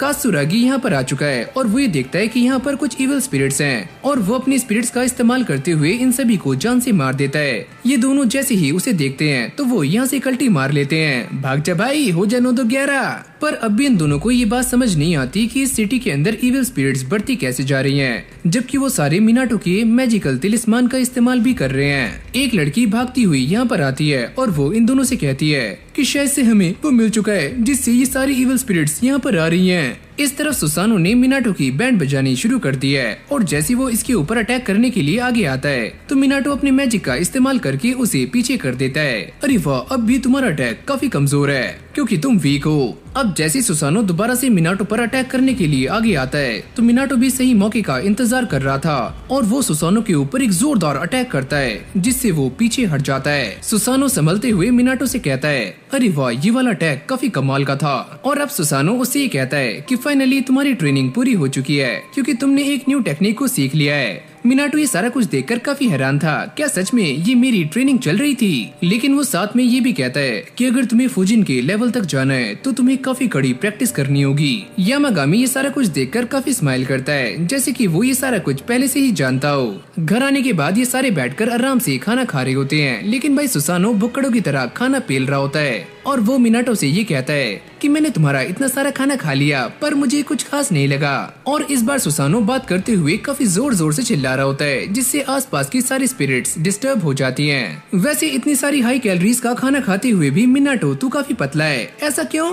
और ऐसे ही इन दोनों में बहस स्टार्ट हो जाती है, लेकिन मिनाटो काफी चालाकी से इस बहस का मुंह मोड़ देता है। सुसानो यामागामी के बारे में भी काफी कुछ कहता है पर यामागामी को इसकी बातों से घंटा फर्क नहीं पड़ता।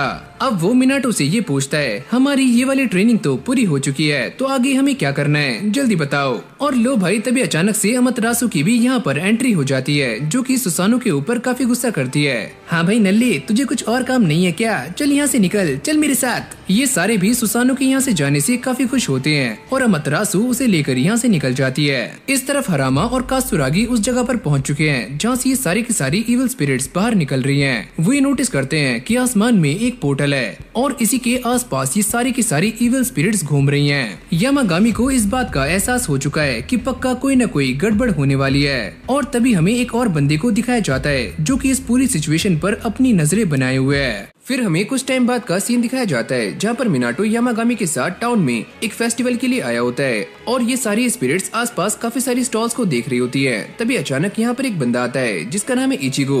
मिनाटो से पूछता है कि वो यहाँ पर क्या बेच रहा है, जिसके बाद वो ये बताता है कि वो यहाँ पर काफी अच्छे डम्पलिंग्स बेचने वाला है। यामागामी इसे सुनकर काफी खुश हो जाता है। आसपास भी काफी सारे शॉपकीपर्स हैं जो कि अलग अलग सामान बेच रहे होते हैं। यामागामी उन सभी को देखकर काफी जोर से ग्लो करता है, यानी कि आज तो उसकी लॉटरी लग चुकी है। और तभी टैन को ये नोटिस करती है कि आसमान में एक काफी अजीब पोर्टल खुल रहा है और वो उसे देखकर काफी अजीब सी आंखें बनाती है, यानी कि उसे किसी बात पर शक हो रहा है। वापस जाते हुए मिनाटो ये चेक करता है कि रास्ते में कुछ बच्चे बेब्लेड से खेल रहे हैं। यामागामी उन्हें देखकर काफी इम्प्रेस हो जाता है और ये दोनों भी एक दूसरे के साथ बेब्लेड फाइट में लग जाते हैं। पर यामागामी इससे काफी ज्यादा इरिटेट हो रहा होता है क्योंकि वो बार बार हार रहा है और उसे सही से बेब्लेड लॉन्च करना नहीं आ रहा है। मिनाटो उसे समझाता है और फाइनली यामागामी बेब्लेड को लॉन्च कर देता है, यानी कि इन दोनों के बीच में बेब्लेड फाइट स्टार्ट हो जाती है। फिर हमें दोबारा से उसी सस्पिशियस बंदे को दिखाया जाता है जो कि मिनाटो के सामने से निकलता है। मिनाटो उसे नोटिस कर लेता है और वो उसका पीछा करना शुरू करता है, पर तभी अचानक से ये बंदा यहाँ से गायब हो जाता है। राइजिन और फुजिन मिनाटो को आकर ये बताते हैं कि टाउन में अलग अलग जगह पर काफी सारे इविल पोर्टल्स खुल रहे हैं। यामागामी भी इस बात को कंफर्म करता है कि उसे भी ऐसा ही सेंस हो रहा है। इस तरफ ये दोनों ही छपरी इस बात को लेकर काफी खुश हो रहे होते हैं कि टाउन में काफी सारी इविल स्पिरिट्स आ चुकी हैं और इनके पास काफी अच्छा मौका है कि ये इससे काफी अच्छा पैसा कमा सकते हैं। तभी कात्सुरागी और उसकी टीम यहाँ पर आ जाती है जो कि इन दोनों ही छपरियों को पकड़ लेते हैं। कात्सुरागी उससे ये पूछता है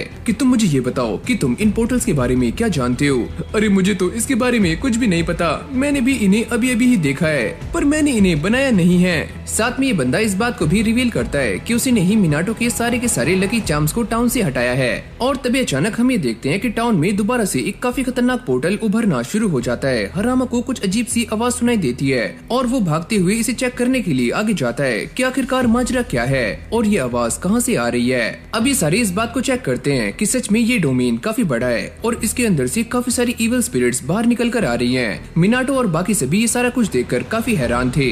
यामागामी ये रिवील करता है कि इस वाले पोर्टल के अंदर एक काफी बड़ी इविल स्पिरिट है जो कि इन सारी छोटी स्पिरिट्स को बाहर निकाल रही है क्योंकि वो अपने रीजन में किसी भी लोकल डिएटी को पसंद नहीं करती।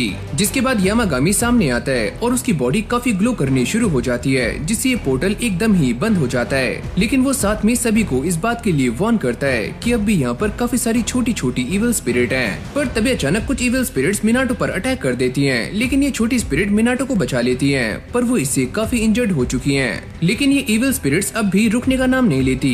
यामागामी मिनाटो से ये कहता है कि तुम्हें पीछे जाना चाहिए और अपने तिलिस्मान को दोबारा से चार्ज करना चाहिए। मिनाटो हरामा से ये कहता है कि तुम यहाँ पर सारा कुछ संभाल लो, मैं अभी आता हूँ। जैसे ही कात्सुरागी और इन सारे बंदों का ध्यान इविल स्पिरिट्स पर होता है तो ये छपरी यहाँ से भाग जाते हैं, क्योंकि इनके पास भागने का काफी अच्छा मौका था। वो सारे इन्हें देखकर काफी शॉक थे कि वो यहाँ से भाग चुके हैं। मिनाटो इन सभी को लेकर एक सेफ जगह पर आ गया था और वो दोबारा से अपने तिलिस्मान को चार्ज करना शुरू करता है। पर जैसे वो बाहर जाकर देखता है तो बाहर दोबारा से एक काफी खतरनाक इविल पोर्टल ओपन हो चुका है। मिनाटो यामागामी से ये पूछता है, पर तुमने तो इसे खत्म कर दिया था। वो ये कहता है कि मैंने इसे खत्म नहीं किया था, मैंने बस इसे शिफ्ट किया था कुछ टाइम के लिए। फिर हम आसपास काफी सारे एनिमल्स को देखते हैं जो कि यहाँ से भागने की कोशिश कर रहे होते हैं, क्योंकि उन्हें इस बात का एहसास हो चुका है कि उनके सर पर एक काफी बड़ा खतरा मंडरा रहा है। मिनाटो ये पूछता है कि आखिरकार ये डोमेन्स हमारे टाउन को तबाह क्यों कर रहे हैं। ये बात मैं तुम्हें पहले ही बता चुका हूँ कि ये सारी इविल स्पिरिट्स यहाँ की लोकल डीटी को पसंद नहीं करती। मिनाटो को ये बात समझ नहीं आती कि उसे अब क्या करना है। जिसके बाद वो ये देखता है कि उसके आसपास काफी सारे एनिमल्स आकर इकट्ठे हो चुके हैं, यहाँ तक कि फिशेस भी। यामागामी ये बताता है कि ये सारे के सारे एनिमल्स यहाँ पर इसलिए आए हैं ताकि ये इस पूरे माउंटेन को प्यूरिफाई कर पाएं। दूसरी तरफ हम ये देखते हैं कि इन सारी की सारी छोटी इविल स्पिरिट्स ने लोगों के ऊपर अटैक करना शुरू कर दिया था, जिससे वो यामागामी को धीरे धीरे भूलते जा रहे थे। और अगली पल हम ये देखते हैं कि यामागामी डिसअपियर होना शुरू हो जाता है। मिनाटो से पूछता है कि तुम्हें क्या हुआ। वो ये बताता है कि मेरे आसपास काफी सारी इविल स्पिरिट्स हैं और मेरी प्रेजेंस इस बात पर भी डिपेंड करती है कि लोग मुझे कैसे याद करते हैं, पर अब वो मुझे भूलते जा रहे हैं। यामागामी उससे ये भी कहता है कि अगर ये पूरा माउंटेन इविल स्पिरिट से घिर जाएगा तो वो अपनी ये वाली फॉर्म भी खो सकता है। हरामा और कात्सुरागी इन इविल स्पिरिट्स को रोकने की कोशिश कर रहे होते हैं, पर ये इविल स्पिरिट्स काफी सारी हैं, तो वो उन्हें रोकने में नाकाम हो रहे होते हैं। और तभी अचानक हम ये देखते हैं कि एक स्पिरिट होरिकावा को जान से मारने वाली होती है, पर तभी ये बंदा सामने आ जाता है। वो ये कहता है कि तुम अपना ध्यान रखो, लेकिन बाद में वो ये शो करता है कि वो होरिकावा की बिल्कुल भी परवाह नहीं करता। मिनाटो के सारे तिलिस्मान चार्ज हो चुके हैं और वो इस पोर्टल से बदला लेने के लिए बाहर आ जाता है, पर तभी अचानक वो ये देखता है कि ये पोर्टल धीरे धीरे करके दूर जा रहा है। मिनाटो ये कहता है कि हमारे पास बस यही मौका है, इससे पहले ये पोर्टल दूसरे टाउन में जाए, हमें इसे तबाह करना होगा। मिनाटो काफी फुर्ती से भागकर यहाँ से जा रहा होता है और उसके हाथ में उसके सारे तिलिस्मान हैं जो कि ग्लो कर रहे हैं। लेकिन जाते हुए बंदा मिनाटो और उसके तिलिस्मान को नोटिस कर लेता है जो कि ग्लो कर रहे हैं, और उसे उसी बच्चे की याद आती है, यानी कि छोटे वाले मिनाटो की, जिससे वो पहले मिला था। इस बंदे को ऐसा लगता है कि शायद से ये मिनाटो की हेल्प कर सकता है। फिर हमें दोबारा से हरामा को दिखाया जाता है जिसके आसपास काफी सारी इविल स्पिरिट्स हैं और वो उनसे डील नहीं कर पा रहा है। लेकिन तभी अचानक से यहाँ पर काफी सारी लड़कियाँ आ जाती हैं जो कि हरामा का साथ देने के लिए एकदम तैयार हैं। लेकिन अब इस पोर्टल के अंदर से और भी ज्यादा खतरनाक इविल स्पिरिट्स बाहर निकल रही होती हैं। मिनाटो उन्हें नोटिस कर लेता है और वो अपने तिलिस्मान का यूज करते हुए उनमें से कुछ को खत्म कर देता है और बाकियों को खत्म करने के लिए वो काफी फुर्ती से आगे बढ़ता है। पर तभी अचानक से एक हवा का झोंका यहाँ पर आता है जो कि मिनाटो के सारे तिलिस्मान को हवा में उड़ा देता है और बिना अपने तिलिस्मान के मिनाटो कुछ भी नहीं कर सकता। अब जैसे ये इविल स्पिरिट्स मिनाटो पर अटैक करती हैं, तभी यामागामी उनके सामने आ जाता है। मिनाटो ये देखकर काफी शॉक था कि यामागामी यहाँ पर कैसे आया। यामागामी इन सभी को रोकने की काफी कोशिश कर रहा है, लेकिन उसकी पावर्स धीरे धीरे कम होती जा रही हैं, तो उसका साइज भी छोटा होना शुरू हो जाता है। मिनाटो ये नोटिस करता है कि यामागामी मुसीबत में है और उसे यामागामी की हेल्प करनी चाहिए। टेनको भी पास खड़ी हुई ये सारा कुछ नोटिस कर रही होती है और वो यामागामी से ये कहती है, अगर तुम ऐसे ही करते रहोगी और इन ह्यूमंस को बचाते रहोगी तो तुम एक पल में डिस्ट्रॉय हो जाओगी। तुम इस बारे में शांत रहो, मुझे तुमसे कुछ भी नहीं सुनना है। साथ में वो यामागामी को ये भी बताती है कि यहाँ पर 2 छपरी हैं जिन्होंने टाउन में से सारे के सारे मैजिकल तिलिस्मान को हटा दिया है और बहुत सारे लोग ऐसे हैं जो कि यामागामी को ऑलरेडी ही भूल चुके हैं, तो वो उन सभी को प्रोटेक्ट क्यों कर रहा है। यामागामी काफी गुस्से में आकर दोबारा से इस पोर्टल पर अटैक करता है। मिनाटो को ऐसा लगता है कि शायद से वो जीत चुके हैं, पर यामागामी उससे कहता है कि मैंने बस इस पोर्टल के एंट्रेंस को ही बंद किया है, पर असली प्रॉब्लम अब भी हमारे सामने है। यहाँ पर उनके सामने एक काफी बड़ी इविल स्पिरिट आ चुकी है। यामागामी मिनाटो से ये कहता है कि तुम्हें ही इसे खत्म करना होगा और मुझे तुम्हारे ऊपर पूरा बिलीव है कि तुम अपनी एक्सोर्सिज्म पावर से इसे खत्म कर सकते हो। लेकिन भाई मिनाटो की तो ऑलरेडी ही काफी ज्यादा फट रही होती है, क्योंकि पहले ही वो अपने सारे तिलिस्मान को खो चुका है, तो वो इसका सामना कैसे करेगा। इस पूरे के पूरे टाउन में इविल फॉग फैलनी शुरू हो चुकी है, जिससे सभी लोग इम्पैक्ट हो रहे हैं। टेनको ये बताती है अगर मिनाटो ने जल्दी ही इस बड़ी वाली इविल स्पिरिट को खत्म नहीं किया तो यामागामी हमेशा के लिए डिसअपियर हो सकता है। और तभी फुजिन और राइजिन भी यहाँ पर आ चुके हैं, जो कि मिनाटो के सारे तिलिस्मान को दोबारा से यहाँ पर ला चुके हैं। मिनाटो उनसे कहता है तुम्हारा शुक्रिया। मिनाटो अपनी विंड पावर का इस्तेमाल करते हुए इस बड़ी वाली इविल स्पिरिट पर अटैक करता है, पर इससे उसे एक घंटा फर्क नहीं पड़ता। और जब ये इविल स्पिरिट मिनाटो पर अटैक करती है तो वो ये देखकर काफी हक्का बक्का रह जाता है कि उसकी जान अभी बाल बाल बची, वरना वो अभी भगवान को प्यारा हो जाता। मिनाटो दोबारा से अपने विंड मैजिक का इस्तेमाल करते हुए एक काफी खतरनाक टोर्नेडो बनाता है और वो इसे चार्ज कर रहा होता है, लेकिन तभी अचानक से काफी छोटी छोटी स्पिरिट्स उसके ऊपर अटैक कर देती हैं। टेनको उसे बचा लेती है और जैसे ये टोर्नेडो जाकर उस बड़ी वाली स्पिरिट को लगता है तो उसकी धज्जियां उड़ जाती हैं, यानी कि वो मारी जाती है। ये सारा मामला खत्म होते ही पूरा आसमान एकदम साफ हो जाता है। सभी लोगों के चेहरे पर काफी स्माइल थी। मिनाटो काफी थक चुका है और वो नीचे बैठ जाता है। हरामा उसके पास कॉल करता है और वो उसे बताता है कि सारे लोग दोबारा से अपने काम पर जा रहे हैं और इस फेस्टिवल को दोबारा से स्टार्ट करने की तैयारियां कर रहे हैं। यामागामी दोबारा से अपनी नॉर्मल शेप में आ चुका है। मिनाटो उससे कहता है अभी ओए इतना शाइन करना बंद करो, ये सारी रोशनी मेरी आंखों में आ रही है। टेनको इस बात से काफी खुश थी कि यामागामी ने उसे गलत साबित कर दिया है और वो एक ऐसे इंसान के साथ रह रहा है जिसका हार्ट काफी ज्यादा प्योर है। ये दोनों ही छपरी ये ट्राई कर रहे होते हैं कि दोबारा से उनके हाथ में कुछ ऐसा लग जाए जिससे वो मोटा पैसा कमा सके, पर तभी ये बंदा उन दोनों के सामने आ जाता है, जिसको देखकर इन दोनों की काफी ज्यादा फट जाती है। फिर हमें कुछ टाइम बाद का सीन दिखाया जाता है जहाँ पर ये सारे फूजो फेस्टिवल में एंजॉय कर रहे होते हैं और यामागामी आराम से यहाँ का खाना खा रहा होता है। मिनाटो से पूछता है क्या तुम्हें यहाँ का खाना पसंद भी आ रहा है? अरे नहीं, काफी मजा आ रहा है, यहाँ का खाना एकदम डिलीशियस है। कात्सुरागी हरामा से ये पूछता है क्या तुम मुझे बता सकते हो कि वो दोनों ही छपरी अब क्या कर रहे हैं? हरामा उसे कहता है कि वो दोनों ही लोग दोबारा से अपने टाउन जा चुके हैं और वहाँ पर एक नॉर्मल लाइफ स्पेंड कर रहे हैं, पर मुझे ये बात समझ नहीं आ रही है कि जब मैं उनसे पहली बार मिला था तो वो दोनों पहले से ही कैद थे, यानी कि मुझसे पहले किसी और ने उन्हें पकड़ लिया था। होरिकावा भी यहाँ पर आ चुकी है और वो इन सभी से कहती है कि टाउन में एक और इविल स्पिरिट आ चुकी है। कात्सुरागी ये सुनकर काफी ज्यादा फ्रस्ट्रेटेड फील करता है। अरे यार दोबारा से मुझे काम पर जाना होगा, पर हरामा जाने के लिए एकदम रेडी हो चुका है। यहाँ कुसुनो की हाउस में मिनाटो आराम से हॉट बाथ ले रहा है। स्मोगी तुम भी यहाँ पर आ सकती हो। आपका शुक्रिया, पर मैं आपसे उस चीज के लिए माफी मांगती हूँ, उस बिहेवियर के लिए जो कि टेनको ने आपके साथ किया था। मिनाटो से कहता है कि टेनको ने उन सभी की काफी ज्यादा हेल्प की है, तो उसे इन बातों से कोई भी फर्क नहीं पड़ता। ये सुनते ही स्मोगी काफी खुश हो जाती है और वो भी आराम से बात लेने के लिए पानी में आ जाती है। अरे वाह, मिनाटो ने इन सभी के लिए खाना बना लिया है और ये सारे खाना खाने के लिए रेडी हो चुके हैं। लेकिन तभी अचानक हम ये देखते हैं कि बाकी के सारे बंदे भी यहाँ पर एक एक करके आ रहे होते हैं, जैसे उन सभी को भी दावत में इनवाइट किया गया हो। मिनाटो ये सारा कुछ देखकर काफी हैरान था और वो सुसानो से ये पूछता है कि तुम यहाँ पर क्या कर रहे हो? मैं बस यहाँ पर इसलिए आया हूँ ताकि मैं तुम्हें कुछ और ट्रेनिंग दे सकूँ, तो चलो मेरे साथ। अबे यार छोड़ दे मुझे। लेकिन तभी अमातेरासु भी यहाँ पर आ जाती है, जो कि सुसानो को संभाल लेती है। मिनाटो उसे देखकर कहता है हाँ भाई आ गए मजे।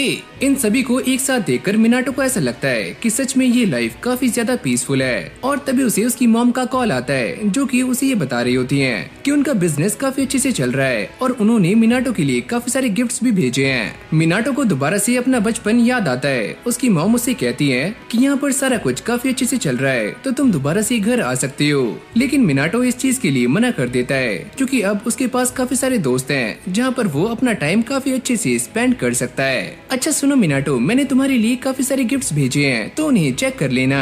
डोर बेल रिंग करती है। हरामा फिर से मिनाटो के पास आ चुका है। मिनाटो उसे काफी सारे न्यू तिलिस्मान दे देता है। हरामा उन सभी के लिए बहुत सारे गिफ्ट्स लेकर आता है। मिनाटो से कहता है कि तुम भी अंदर आ सकते हो हमें ज्वाइन करने के लिए। मेरे पास अभी टाइम नहीं है, टाउन में काफी सारी स्पिरिट्स हैं जिनका मुझे ध्यान रखना है। हरामा की यहाँ से जाते ही मिनाटो वो सारे गिफ्ट्स इन सभी के सामने रख देता है, पर यामागामी को अपना गिफ्ट बिल्कुल भी पसंद नहीं आता, तो मिनाटो उसे कुछ और स्वीट्स देता है। यामागामी जैसे ही इन्हें खाता है तो उसका दिमाग दोबारा से शांत हो जाता है। यहाँ पर ये बर्ड यानी कि हो इन सभी छोटी बर्ड्स को सिंगिंग लेसन्स दे रही होती है और उसका ध्यान खासकर एक बर्ड पर होता है जिसे गाना अच्छे से नहीं आता, लेकिन इस बार वो सक्सेसफुल हो जाती है। मिनाटो ये चेक करता है कि ये छोटा सा ऑर्ब ग्लो कर रहा है और उसे ऐसा लगता है कि शायद से इसके अंदर जो स्पिरिट है वो बाहर आने की कोशिश कर रही है। और जैसे ही वो इसे यामागामी को दिखाता है तो उसके अंदर से एक छोटी सी फ्लाइंग स्क्विरल बाहर निकल जाती है। मिनाटो उसे देखकर काफी खुश था क्योंकि इन सभी की कुसुनो की फैमिली में एक और न्यू मेंबर आ चुका है जिसे यामागामी ने भी एक्सेप्ट कर लिया है।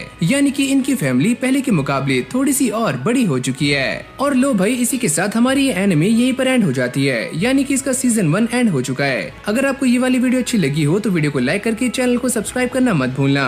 बाकी मैं मिलता हूँ आपसे एक और न्यू फ्रेश वीडियो के साथ में। तब तक के लिए keep watching, keep supporting anisole.